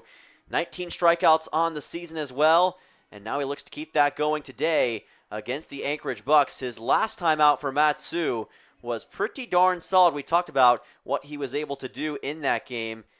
He had a total of 3 innings pitched, just 2 hits given up, 1 earned run, and that was on the 11th against the Glacier Pilots right here at Mulcahy. Will Burns will lead off in the 6th, has struck out twice looking, both against Hostetler. And he'll take strike 1 there. Jack will rest today with 33 Ks on the season, same as his jersey number. And Ben Dete will look to pick up the slack. As we mentioned before, it was in the interview in the pregame show, but if you missed it, that'll be up on YouTube tonight. Dete has excelled this season in a bit of a long reliever role, where he comes in, throws 2, 3, 4 innings out of the pen and completely shuts down the opposition. He told me before the game it's because with Iowa, the school that he hails from, he has primarily been used in that role as a reliever. It's definitely a more comfortable thing for him, and he's been very valuable to the Miners so far this season. That's hit out into right field. Kellen Strohmeyer going back and makes the catch as he backpedals. So Burns puts it in play that time, but it's not enough to give him his first hit. 0 for 3 is the shortstop today. Yeah, the other Iowa man for Matsu, Strohmeyer making the catch. And you know, it's funny, when it came down to Player of the Week, it was really between Dete and Strohmeyer, at least from our vantage point. They both had great weeks. Strohmeyer's been hitting his stride as far as being a hitter is concerned. So both of the Hawkeyes playing really well as of late, doing their school proud. Andrew Lamb will dig in and take a ball just low. The top of the order for the Bucs, 1 through 3, is a combined now 0 of 8. The only base runners in this game at all have been 4, 5, and 6. Callahan, Knowles, and Hankins have all reached at least once, as that curveball will just miss as well. Dete shaking his head, and in my opinion, rightfully so. Will be a 2-0 count to the right fielder Lamb. Yeah, from my perspective as well, it looked like a pretty standard strike. Umpire ruling it just outside the zone. So 2-0, that one will be low. So a 3-0 count here for Lamb. Callahan and Hankins, as I mentioned, the only 2 hits off of Jack Hostetler, and then Knowles, along with Hankins once again, reaching on free passes a couple innings later. That has been it for the Bucs, but a 4-pitch walk. No, actually, that one went into the zone. I think Lamb thought it was a strikeout, which fooled me. Or a walk, I should say. 3-1 coming, and swinging there was Lamb.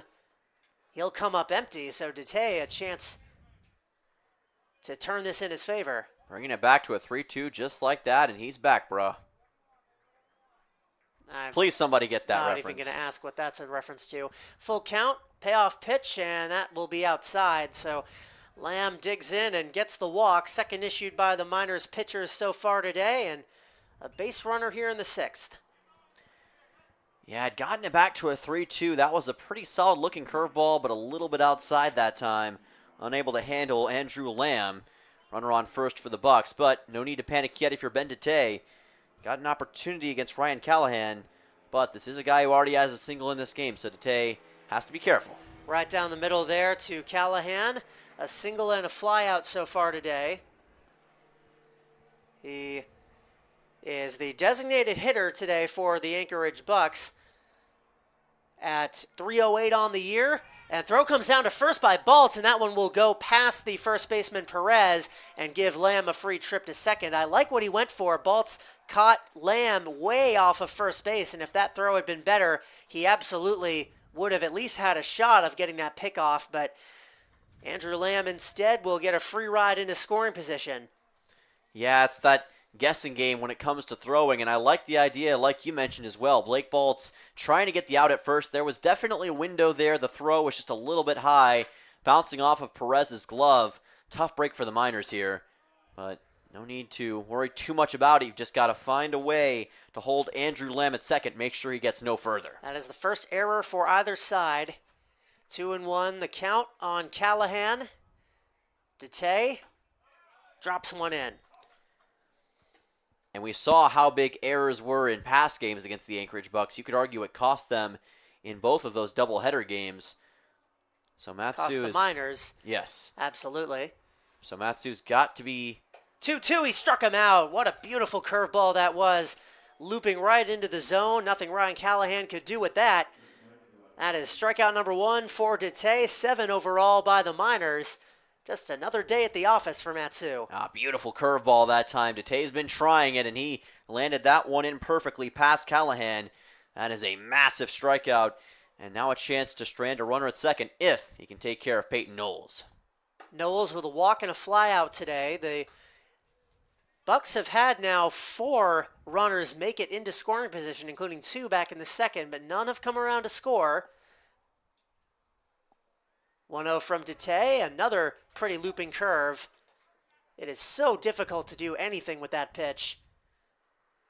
And the Bucs hitters know it. Yeah, you almost have to just hope that he places it outside of the zone, and Dete very rarely does that. Nice curveball, and he's trying to keep it up. That time Knowles did exactly that, and he was rewarded.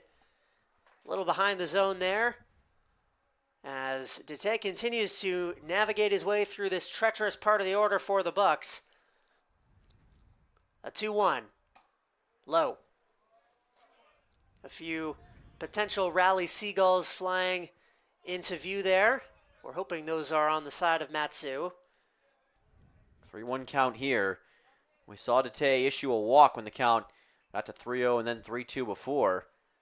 Let's see if he can make this go a little bit differently as he looks back to second. Loops one in again. Old reliable, whenever you need a strike, that is the pitch you throw, and it has not failed Mr. Dete yet. All right, does he go back for the fastball here, or does he try the curveball again? This is going to be a very crucial pitch selection. Payoff pitch, and just missed. Outside, and a little words exchange there between Peyton Knowles and Blake Baltz as the former ran down to first base. So once again, there will be runners on first and second with 2 outs, a common theme here in the game so far for Matsu. That's the second walk of the inning for Dete, and it will prompt a mound visit. Josh Hankins at bat, probably the hitter the Miners want to face the least. With a single and a hit by pitch so far today, he has not failed to reach base yet. You saw some of the emotion coming through on both sides in that last little sequence. I love these players are passionate at this point in the game. I think both teams understanding just how big this moment really is, and Josh Hankins trying to do something against Ben Dete with 2 outs.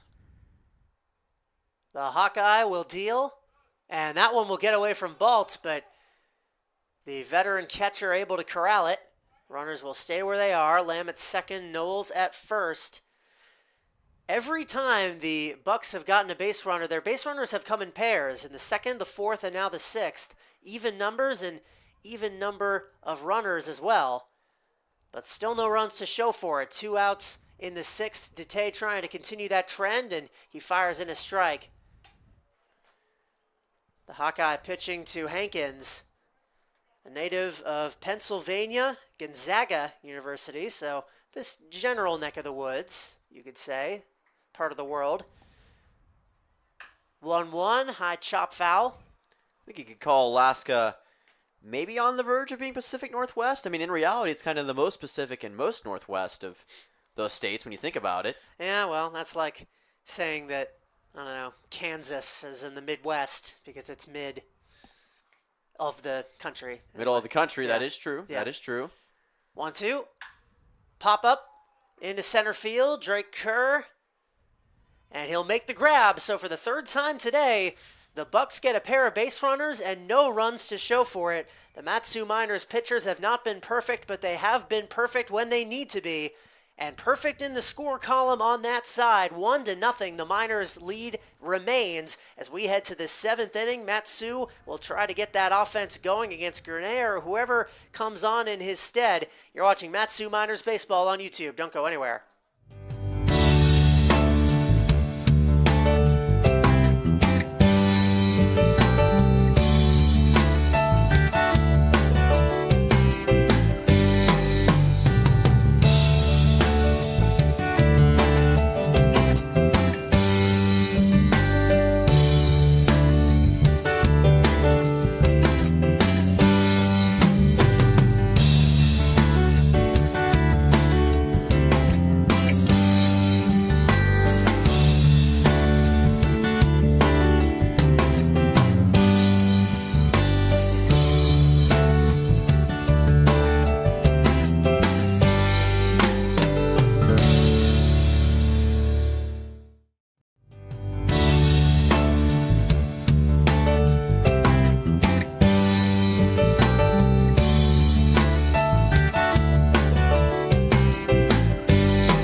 On to the 7th, Matsu with a 1-0 advantage, and it will indeed be Chad Gurnea on to defend that lead from ballooning on the side of the Anchorage Bucs. He'll face off against Baltz, Cochran, and Strohmeyer. Matsu offense got a run way back in the 1st and have not been able to replicate it thus far, but even one piece of insurance would go a long way here. Yeah, Blake Baltz with an opportunity to do just that for Matsu to help at least get things kick-started. And you talked about that dry spell they've had as far as getting runs. They've also had a dry spell in terms of getting hits. They haven't had a hit in this game since way back in the 4th. Don Patrizzi had a single. Yeah, Gurnea allowed a single to Don Patrizzi. The first batter he saw, he gave up a hit and has not allowed one since. Just a lone fielder's choice by Ryan Cochran, the only other base runner he's allowed. As he begins his 2nd full trip through the order, that one's outside, 2-1 on the catcher out of UCLA with a pop-up and a line out today. Gurnea continues to be a thorn in the side of Matsu, especially at Mulcahy Stadium.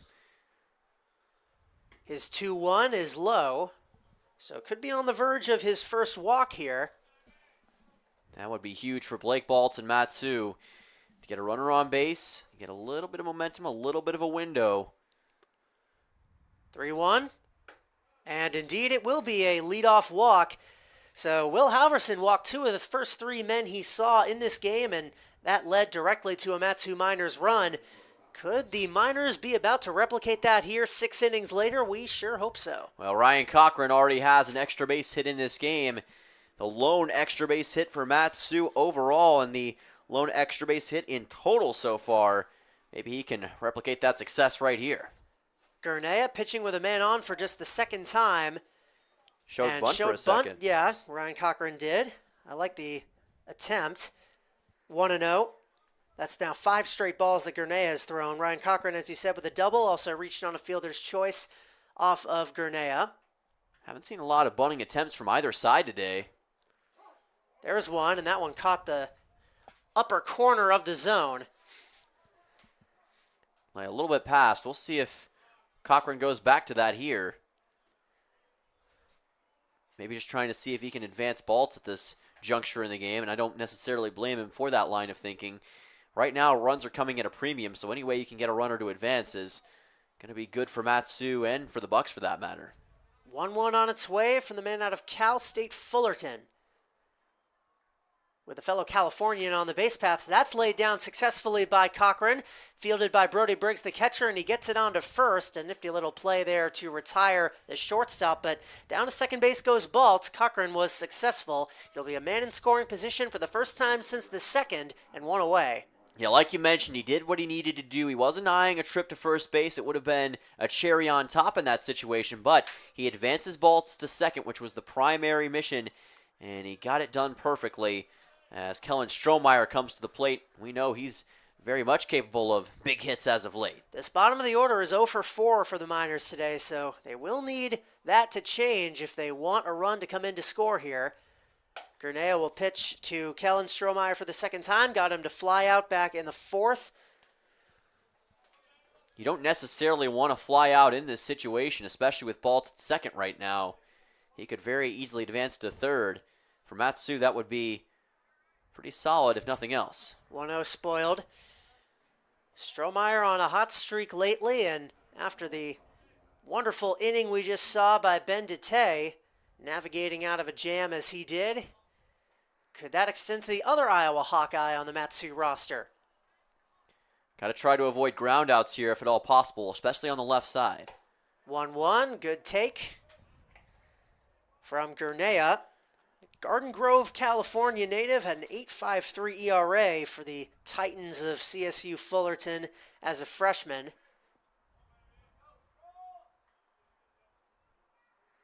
And now he'll offer a 2-1. That is inside. Strohmeyer had to dance out of the way of it, and it did not clip him.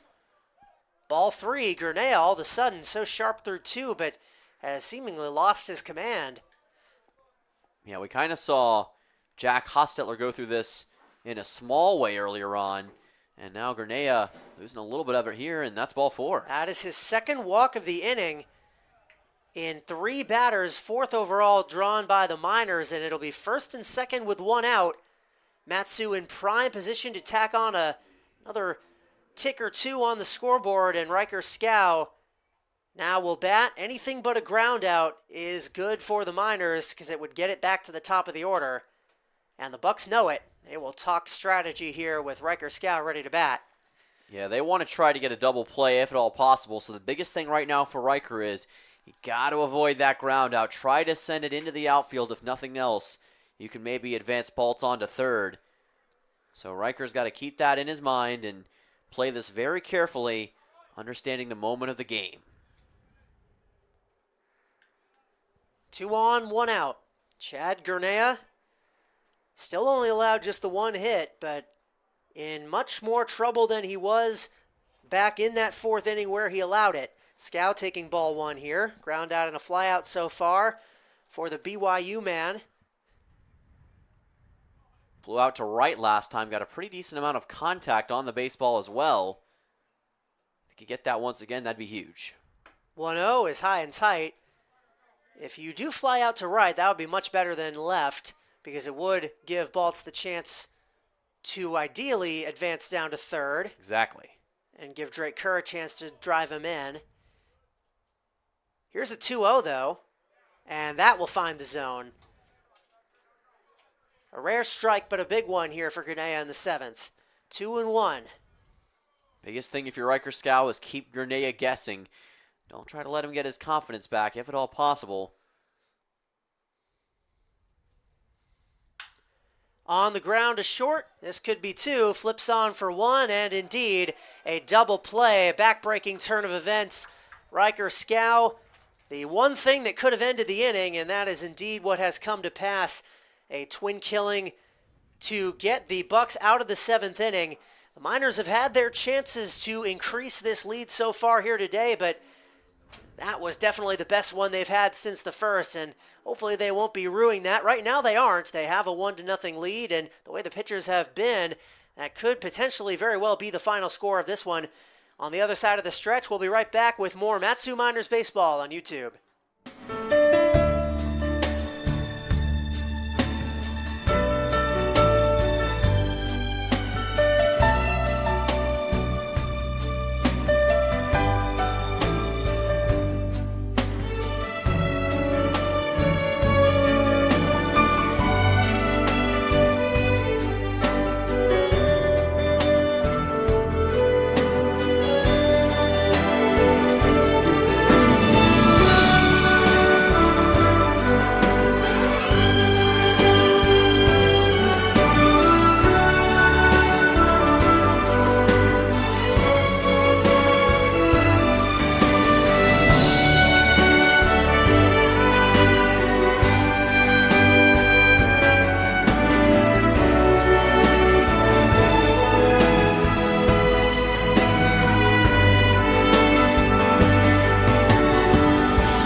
On the other side of the stretch, we're back to the action. Charlie Fellows, Dylan Simmons on the call, Ben Dete on the mound, and he'll have the red carpet laid out for him for a potential 1-2-3 inning because the trio of Briggs, Davis, and Hunsaker due up are a combined 0 of 9 here today, or 0 for 6, I should say. This is the third time through the order.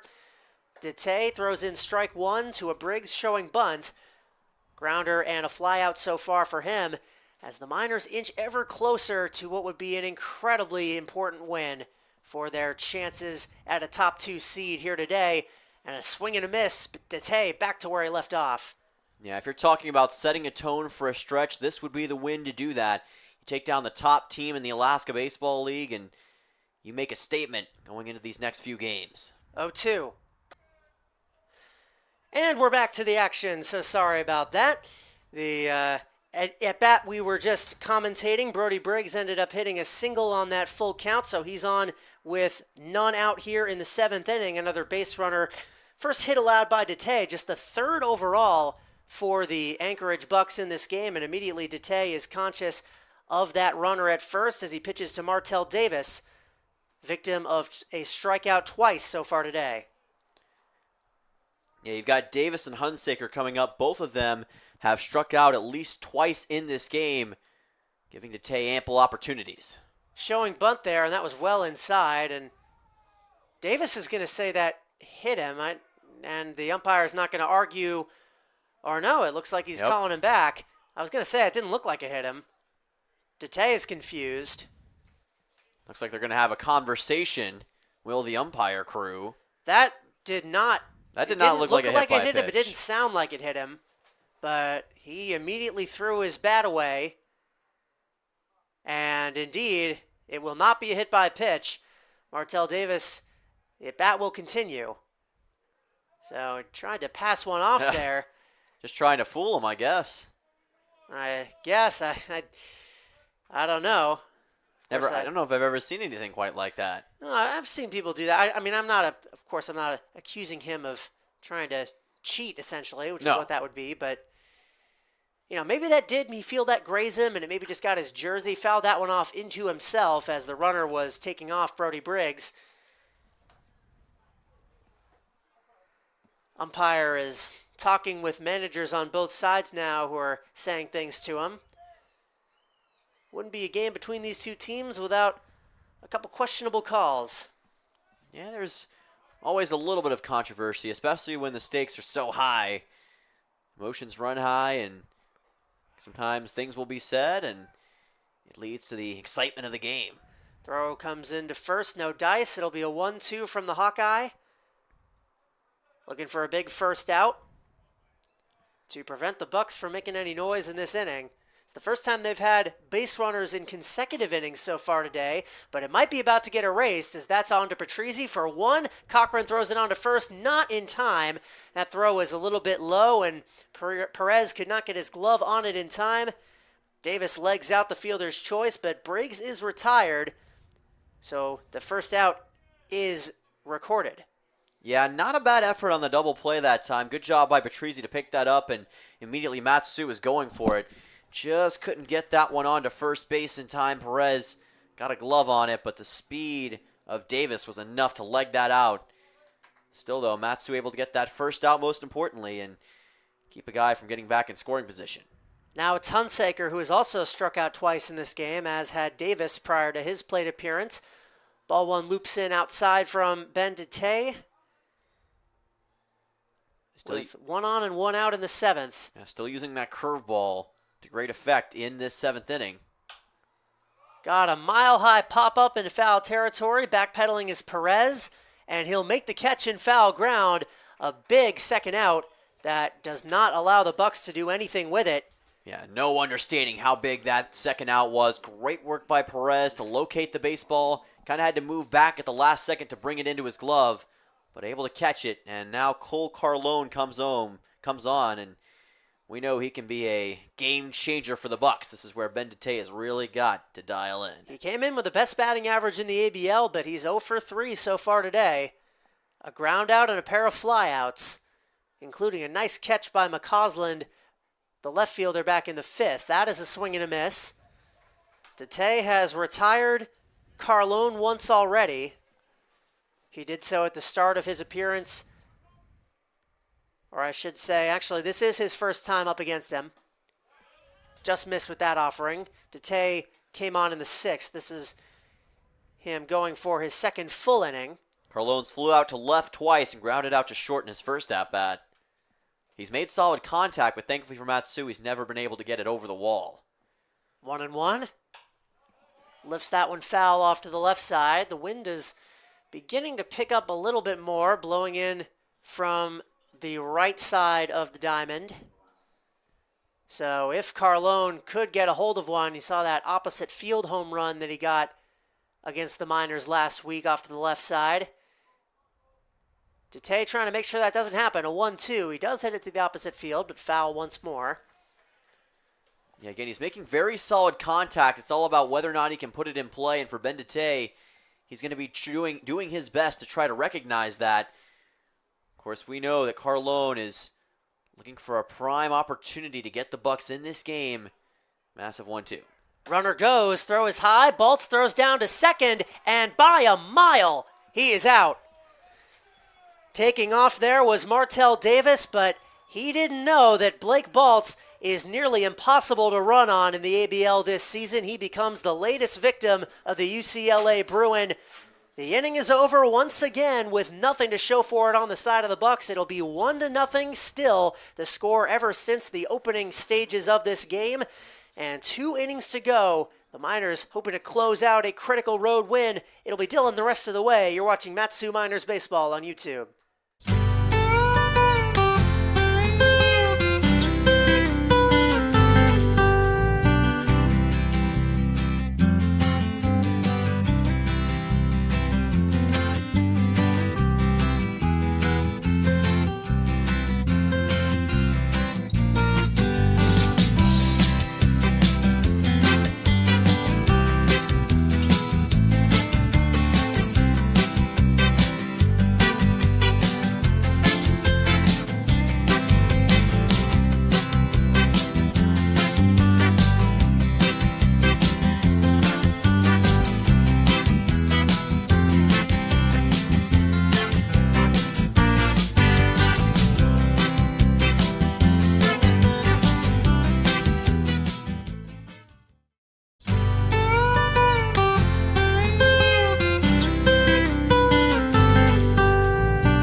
Welcome back to the crossroads of the world, Anchorage, Alaska. Dylan Simmons and Charlie Fellows on the call with you this evening. It is the top half of a dramatic 8th inning between the Mat-Su Miners and the Anchorage Bucs. Miners up 1-0, but this game is winding down to a close, and only one team can come away with a victory in this clash of ABL Titans. Drake Kerr to the plate with a new pitcher on the mound, and Jeremiah Arnett for Anchorage. Yeah, lest you believe the stakes are anything less than massive here for the Bucs. The choice of pitcher here to keep the Miners at bay in the closing stages of this game should tell you otherwise. Jeremiah Arnett, a 6'4" righty out of Waco, Texas, Wichita State. 4.91 ERA in 14 2/3 innings with the Shockers this season. And with the Bucs, he has been an excellent reliever, especially against these Miners. That he has as the count goes to 1-0. He has a team-leading 11 appearances on the season. This is number 12, and he does it against the Miners. 1-0 count. Kerr lets it go by. That's a strike. 1-1, just caught the edge of the zone. Kerr with a walk, a strikeout, and a ground out. 0 for 2. Facing a 1-1 here. Shows a bunt, tried to lay it down, and he just fouled it. Count will be 1-2. A surprise bunt attempt that time. And, we talked about it with Drake on the Valley Chat. Myself and him spoke about how does he lay down the bunt so effectively. He says it all comes down to practice and dedication. And he has been the best bunter, in my opinion, in the Alaska Baseball League all season long. 1-2 count. This one comes in low for ball 2 and outside. It just kissed the turf, and the count is 2-2. Well, Jeremiah Arnett has one of the most interesting lines I've seen. He has 17 2/3 innings this season, all out of the bullpen, has allowed 7 earned runs in those innings. Swing and a miss by Kerr for a strikeout, and Arnett immediately comes in and retires the top man in the order for Mat-Su. 1 away. Yeah, he gets a K there, but he is 4-0 on the season in a win-loss record, only out of the bullpen, allowing 7 earned runs, a 3.57 ERA, which for a reliever is pretty pedestrian. 4-0. His presence clearly causes the Bucs offense to come to life. This is a fly ball into left. It's just fouled by Chase Wilcox. The count goes to 0-1. Looked pretty good off the bat, just couldn't get it within that left field line. So perhaps just a token of good luck for the other side of the ball for Anchorage. Swing and a miss by Wilcox. 0-2. Chase Wilcox has struck out swinging, grounded out, and has a single in this game. Now he wants hit number 2. 0-2 count. That is just inside for ball 1. Good take by Wilcox. A gutsy take there by the Central Missouri Mule. Looked like it was right down the middle, but he saw something we didn't. Sometimes it's all about inches when it comes to the game of baseball. The 1-2 on the way. Wilcox swings and misses. Another man down on a strikeout swinging. First Kerr, now Wilcox. That is 2 away in the top half of the 8th inning. So he has already equaled the strikeout total of Will Halverson in this game, who had 2 Ks. And mind you, that was someone who is tied for second in the ABL in strikeouts. For Arnett coming into today. Now a 2-out pitch to Kyle McCausland. That is a off-speed pitch, but it finds the zone. 0-1 count on the breaking ball by Jeremiah Arnett. Arnett did have 13 Ks, again exclusively out of the pen coming into this game, so a skill for him. That's outside. 1-1 for McCausland. Team leader in extra base hits with 7. He did force a walk in his first at-bat, popped one to first base, and then flew out to left in his last 2 at-bats. 1-1. Comes a 2-1. Little outside and low. Yeah, the quartet of Kerr, Wilcox, McCausland, Perez all reached base in the first inning, and none of them have gotten there since. 2-1. And it just caught the outside corner for a 2-2 count. And Jeremiah Arnett trying to strike out the first 3 batters in the order for Mat-Su here in the top half of the 8th inning. The 2-2, this is basically a swinging bunt picked up by the first baseman, thrown on, and that's going to be out number 3. As Carlone and the pitcher Arnett are able to take care of Kyle McCausland, and Mat-Su is 1-2-3'd in the top half of the 8th inning. Sends us on to the bottom half of the 8th. The score still 1-0, Mat-Su on top. Miners are motivated to get a victory. We'll be right back. You're watching Matsu Miners Baseball right here on YouTube.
Welcome back to Anchorage, Alaska. Bottom half of the 8th on the way between your Matsu Miners and the first place Anchorage Bucs. This is game number 26 of the Alaska Baseball League regular season for your Matsu Miners. And they're trying to get win number 13 on the year as Cole Carlone is back up to bat to start the bottom half of the 8th. Pitched by Bendite. This is a chopper over the mound and into center field for a base hit. Cole Carlone with a leadoff single to start things off in the bottom of the 8th. Hit number 4 for the Bucs in this game. And the second off of Dite, that'll end an 0 for 3 stretch from him. It's only a matter of time until he managed to get on base against the Miners. Still, the second straight inning that has started with a hit for Dite. Looks like Ty LeBrun's coming out of the Matsu dugout. We'll Yes. see if this results in a pitching change, and it Looks will. as though it will, yep, and that will be the end of Dite. A great appearance for him. Allows just 2 hits, strikes out 1, walks a pair, but does not allow a run, and keeps the Miners in this game, clinging to the 1-run lead, and on to protect it a little bit further. I believe that's going to be Ashton Johnson, if I'm not mistaken. That's my assessment based on what he looks like. Actually, that's definitely not him. Trying to get a look at his jersey number. Dite will end his day with 3 innings of work. Not a bad performance, didn't give up any runs. But Matsu is making a call to the bullpen, trying to see if they can hold on to this 1-0 lead in the bottom half of the 8th inning. It is a big moment for the new pitcher on the mound for Matsu. It looks like that's Ryan Harahill. That is going to be, yep. Harahill will pitch the 8th inning. Inherits a base runner allowed by Dite. He will be the bridge man and try to keep the Bucs off the scoreboard in a pivotal juncture here. Ryan Harahill getting locked in for Matsu at this point in the game and absolutely have to be against this Bucs order, which is going to test him to the best of their ability. He'll be facing Will Burns with his first at-bat. Burns, though, has struggled today. He struck out looking twice and flew out to right in his last at-bat in the 6th. So it could be a pretty simple test early on for Harahill, but nothing is safe necessarily against these Anchorage Bucs. Elsewhere in the ABL, the Chinooks and Oilers were scheduled to have a game starting at 6 p.m. AKDT tonight, but there is no updated score for that game, so I don't know if that one got rained out or canceled, or if whoever is scoring it just forgot to open up Presto Stats, but in any event, it does not appear as though there are any score updates available for that one. So with a win today, the Miners would get back to 500, 13-13. Still a little bit of ground to make up in the chase for Peninsula in the second place spot in the ABL, but with this team, one seemingly innocuous win can snowball pretty quickly, and against the Bucs, the last team the Miners have yet to beat so far this season, that would just do wonders for the morale in the clubhouse, and things would definitely take an uptick from there, in my opinion. Harahill with 6 appearances on the season, 14 1/3 innings pitched. He's got a 1-1 record. He's given up 8 earned runs. He has a 5.02 earned run average. And he'll have a runner on first inherited. Cole Carlone coming off that leadoff single in the bottom half of the 8th. Followed by Burns, Andrew Lamb, and Ryan Callahan. 2, 3, 4 in the order. The Bucs need just one run to tie this game. And again, what's at stake? Matsu trying to get back to 500, win their first game against the Bucs, and snap a multi-game road losing streak. Get their first road win in July. A lot at stake for your Matsu Miners in this one. And of course, a 4-game losing streak in total, which they are itching to snap. That's tied for the longest this season. And they're in pretty good position to bid it adieu here. Will Burns will try to do what he can to keep that from happening. Ryan Harrahill getting ready for his first pitch. Fires in a fastball. Bunt is shown. The pitch is high. Baltz bobbled it for just a second, but was able to keep it in front of him. Count goes to 1-0. And you saw Carlone kind of flirting with taking off. We'll see if he attempts a stolen base here.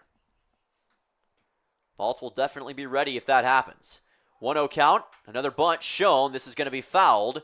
To the right of the first base line it goes. And the 1-1 coming up. Burns, the shortstop today for Anchorage, has done a solid enough job against Matsu, unfortunately for the Miners, at holding them at bay, as have a lot of the Bucs infield defenders. Counts 1-1. Harrahill has appeared in 2 of the last 3 games for the Miners. Another bunt shown, and there's a strike.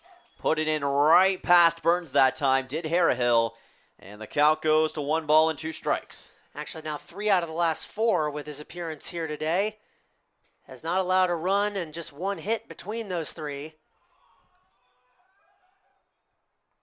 The 1-2.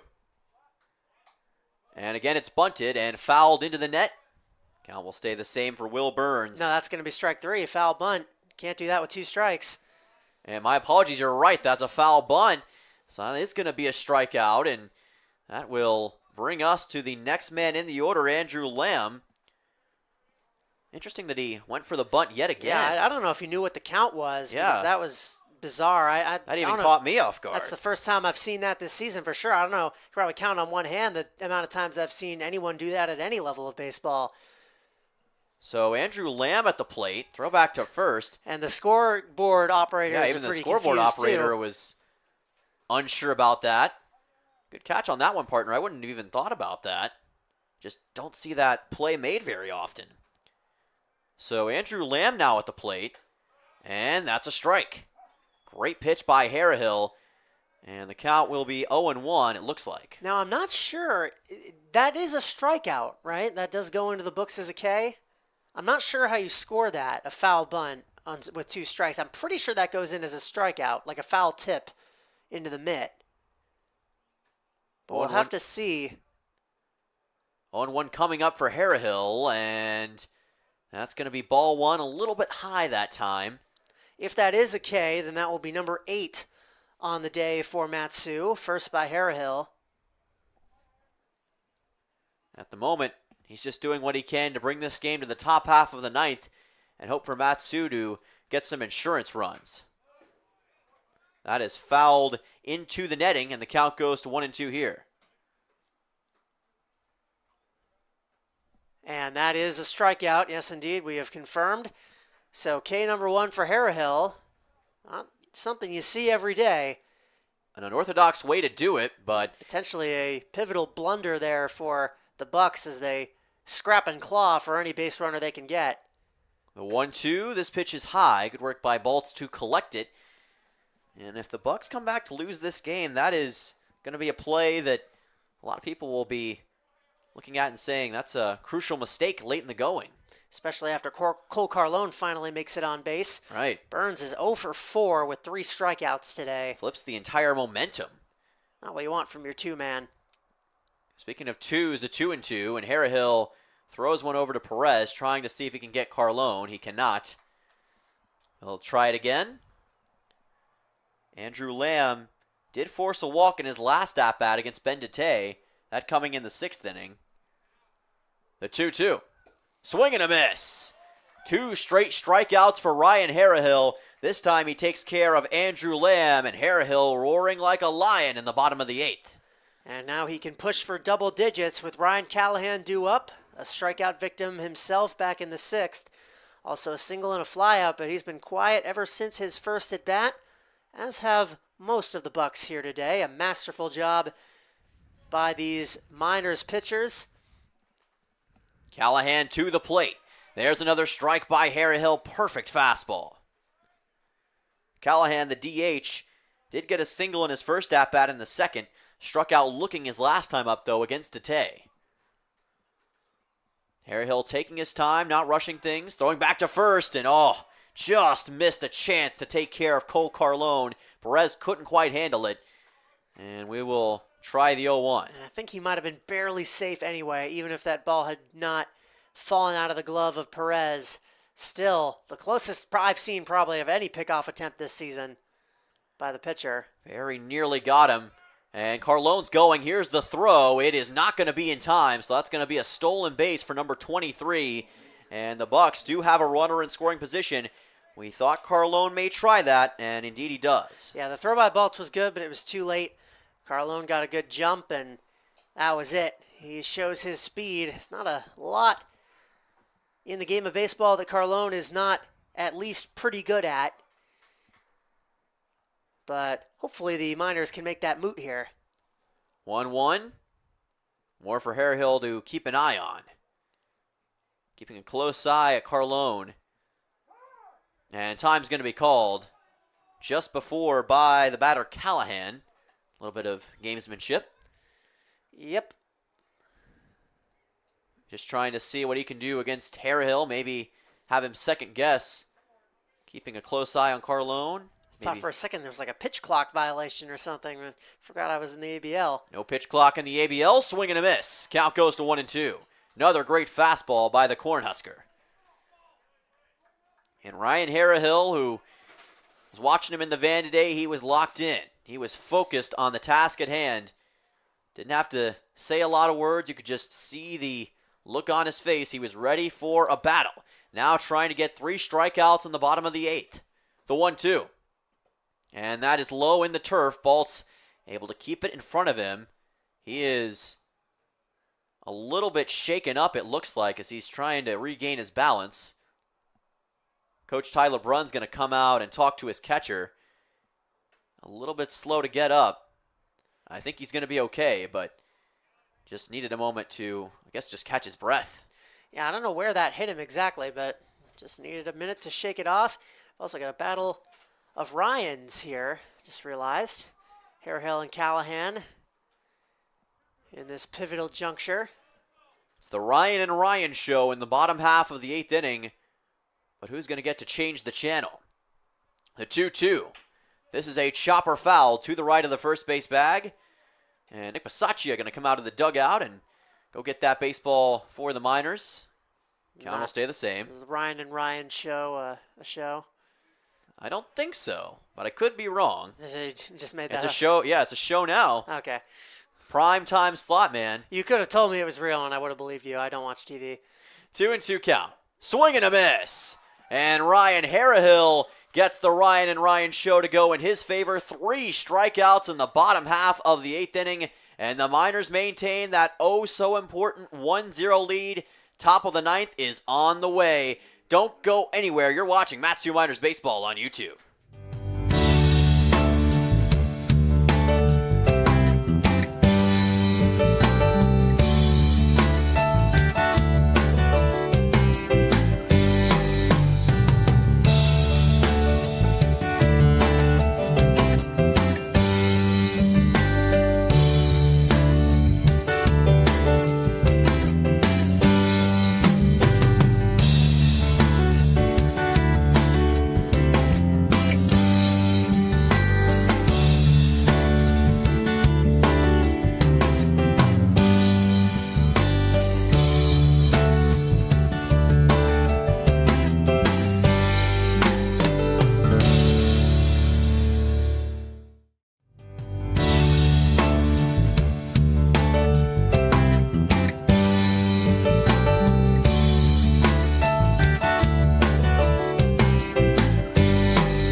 Welcome back to Mulcahy Stadium in Anchorage, Alaska. Dylan Simmons, Charlie Fellows on the call with you as always.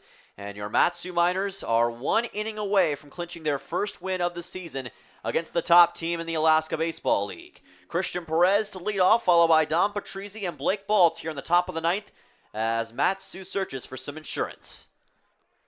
And it will be Jeremiah Arnett once again, this time a shot at a full inning of work. Perez swing and a miss. Count goes to 0-1.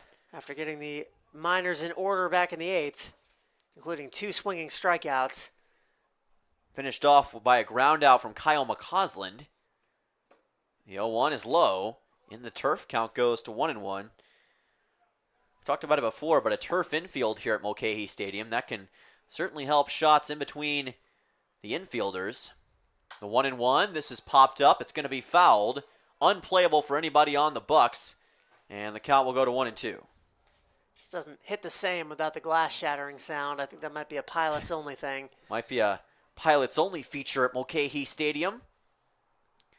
We'll see if the Miners try any pinch hitters. I wouldn't imagine so at this point in the Not game. at this part of the lineup especially. Here's a ground ball right side, picked up and thrown on to first for an easy 4-3 putout as Davis and Carlone link up, 1 down. Yeah, Davis has been the bane of many a Miners hitter so far today. That play was a little bit more routine, but he's still played a lot of mistake-free second base ball. And the Miners have not been able to get really anything going in the hit column. Just 3 in the game today. 1 out pitch to Dom Patrizzi, who swings and misses. Count goes to 0-1. Patrizzi does have one of those, a single back in the 4th. Trying to add to that here at a very important juncture. That pitch is low but in.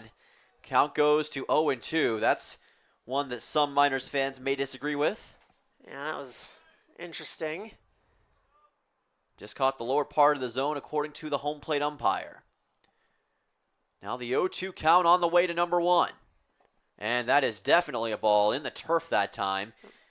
Kept in front by Brody Briggs to bring it to a 1-2. I don't know if you can make it out on the video, but the rain has begun to fall here at Mulcahy. A steady drizzle. Yeah, it looks like it's just a small little drizzle at the moment. And Patrizzi strikes out. Swung and missed that final 1-2 pitch from Jeremiah Arnett, and that's 2 quickly down in the top of the 9th. Yeah, the Miners, again, Wilcox, the second batter to face Will Halverson in that first inning, coming around to score. They have not gotten any runs, just 2 hits since that moment. All right, so Blake Baltz now comes to the plate with 2 outs.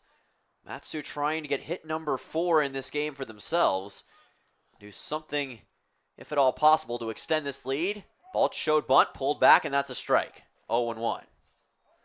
Baltz with a walk, a line out, a pop out. He's made good contact today. Also got the better of Gurnia. First of 2 walks for him back in the 7th inning. That ultimately did not lead to anything.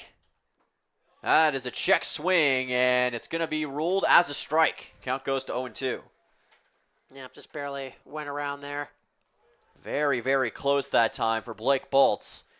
And now he's in danger of getting struck out. It would be K number 4 for Jeremiah Arnett. Potentially the last man to bat for the Miners in this game. Very well could be. A massive 0-2. And Baltz let it go by. It's low. It goes through the legs of Brody Briggs. Count goes to 1-2. And by the way, both catchers with the initials BB today. Brody Briggs and Blake Baltz. We'll see if Baltz can get the better of Briggs and the pitcher Arnett in this situation. The 1-2. And that's a strikeout. Caught him looking, did Arnett. And that will do it for the top half of the 9th inning. The Miners once again held scoreless, and once again 1-2-3 by Jeremiah Arnett. There is potentially only 1 frame of baseball left. Bucs will be up to their last stand. Mat-Su trying to get that first win against Anchorage this year. We'll find out what the result will be when we come back. You're watching Mat-Su Miners Baseball on YouTube.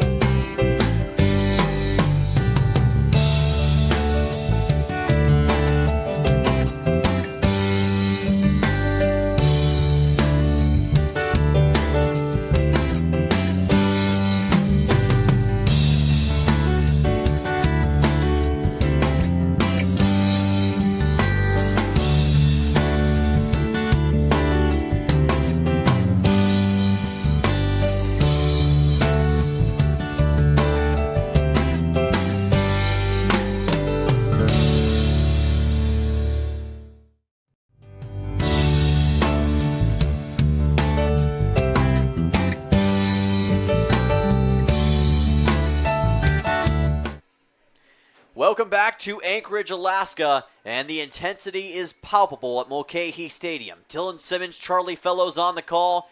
It is the bottom half of the ninth inning, and your Miners up by a score of 1-0. Some may say precarious lead, but Matsu has been holding to it since the first inning, and now they will call on Drew Kennan to try to close this game down. The closer with a K, 0.00 ERA on the season. Drew Kennan does have a 0-1 record, courtesy of everybody's favorite extra innings sudden death rule down in Kenai, but that notwithstanding, he's thrown 10 innings of ball, allowed just 4 hits, walked 3, struck out 10, and 0 on the run column. The only player for the Miners that has not allowed an earned run, or for that matter, a run of any kind this season. He has been lights out to close games for the season, looking for his second save and a utterly massive one for the Matsu Miners season. He will become the first Miner to make 10 appearances on the mound this season. And like you mentioned, a perfect earned run average. He has not allowed an earned run all year long. He's allowed a total of just 4 hits overall.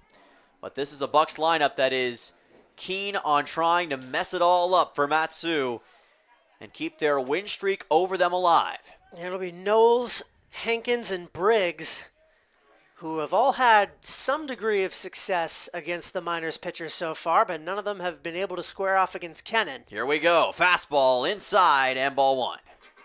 A little bit too far to the inside by Kennan. And the moment has never been bigger for the closer for the Miners. This is a fly ball fouled towards left field. The count goes to 1-1 for Peyton Knowles. And it looks as though the rain has tapered off, so it will be all the easier, better grip on the ball for Drew. This is another foul ball by Knowles. Counts 1-2. Knowles has forced a walk in his last 2 at-bats.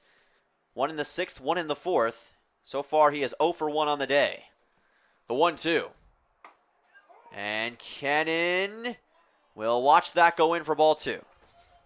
Looked as though it was going to be a strikeout on the breaking ball, but the home plate umpire made the ruling. And I love it when... Here's a chopper right back to the mound. Kennan will underhand toss to first. Easy first out. We saw the speed of Knowles on display there. Almost was able to leg out a single, but no problem for Matsu. 1 down. I'm glad it didn't end up mattering there, but as I was going to say, I love it when the umpire feels the need to yell ball really loudly, just because he knows it's a close play and he knows that it might not actually be a ball, but he is strong in his conviction. I'll give him that. He was strong in his decision there. Now Josh Hankins to the plate. Kennan wasting no time, and he pulls that one outside for ball 1. Hankins with a single. He's been hit by a pitch. Also has a fly out. Kennan again. This time he puts it in perfectly. Count goes to 1-1. Drew Kennan, man out of Dartmouth. Big Green. A good college namesake for the team he plays for. His father was in the chat earlier on, really before the game even started, getting ready to cheer on the Miners. And if he's watching along, hope you're enjoying this one, and we hope your son can help bring this home. Count goes to 3-1. And like you mentioned, Hankins with a single, a hit by pitch, flew out to center his last time up. That coming in the 6th inning against Bendite. 3-1. This is a fly ball into center. Drake Kerr is right there. No doubt about it. Out 2. And Kennan is 1 out away from continuing his perfection. As you mentioned, he has made 10 appearances. Not all of them have been at the end of games. And as we mentioned before, he's only got 1 save this season because the Miners don't get very many close wins. But when he has needed to answer the call, he has delivered and then some. No one has come around to score on this man yet. And Brody Briggs is the last man to try. Briggs to the plate. Kennan with a strike. Count goes to 0-1. He's 2 strikes away from ending this game. Briggs with a single back in the 7th. A ground out and a fly out before that. Both of those were against Hostetler. Kennan again working quick. Inside almost was a hit by pitch on Briggs. Count goes to 1-1 strike. With Martell Davis and Riley Hunsaker due up, that duo is 0 for 9. Or 0 for 6, I should say. Bucs with their back against the wall. And that's ball 2, a little bit low by Kennan that time, according to the home plate umpire. Kennan getting his composure back, facing a 2-1. Trying to dial it up one more time. This time he's not going to go quickly. This is a comebacker right to the mound. Kennan, underhand toss to end the game. And the Mat-Su Miners finally defeat the Anchorage Bucs, and they do it at Mulcahy Stadium by a score of 1-0. They get back to 500, and they get back in the win column after a 4-game losing streak behind the back of a phenomenal performance by the Mat-Su pitching staff. Jack Hostetler, Ben Dete, Ryan Harahill, and finally, Drew Kennan. Yeah, it's hard to really sum up all the individual reasons why this win is so incredibly important. Like you mentioned, of course, the pitching staff, the stars of the show, as they so often are, gutting out this squeaker 1-0 win. I think that's the third game they've won this season by that score, 1-0. It is just their second win here at Mulcahy Stadium, and most of all, the first win against the Anchorage Bucs, the best team in the ABL. They've proven they can do it. The offense didn't exactly show up as much as they would have liked, but they showed out just enough. 1-0 is a win in anyone's book, especially for Mat-Su. The best pitching staff in the Alaska Baseball League came to play once again, and they stepped up when the moment was the brightest and delivered.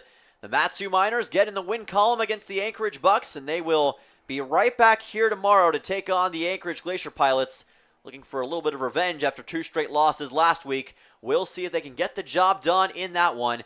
But as for tonight's game, that is going to do it. Thank you all so much for watching. For Charlie Fellows and our entire incredible staff with the Mat-Su Miners, I am Dylan Simmons saying so long. Your final score,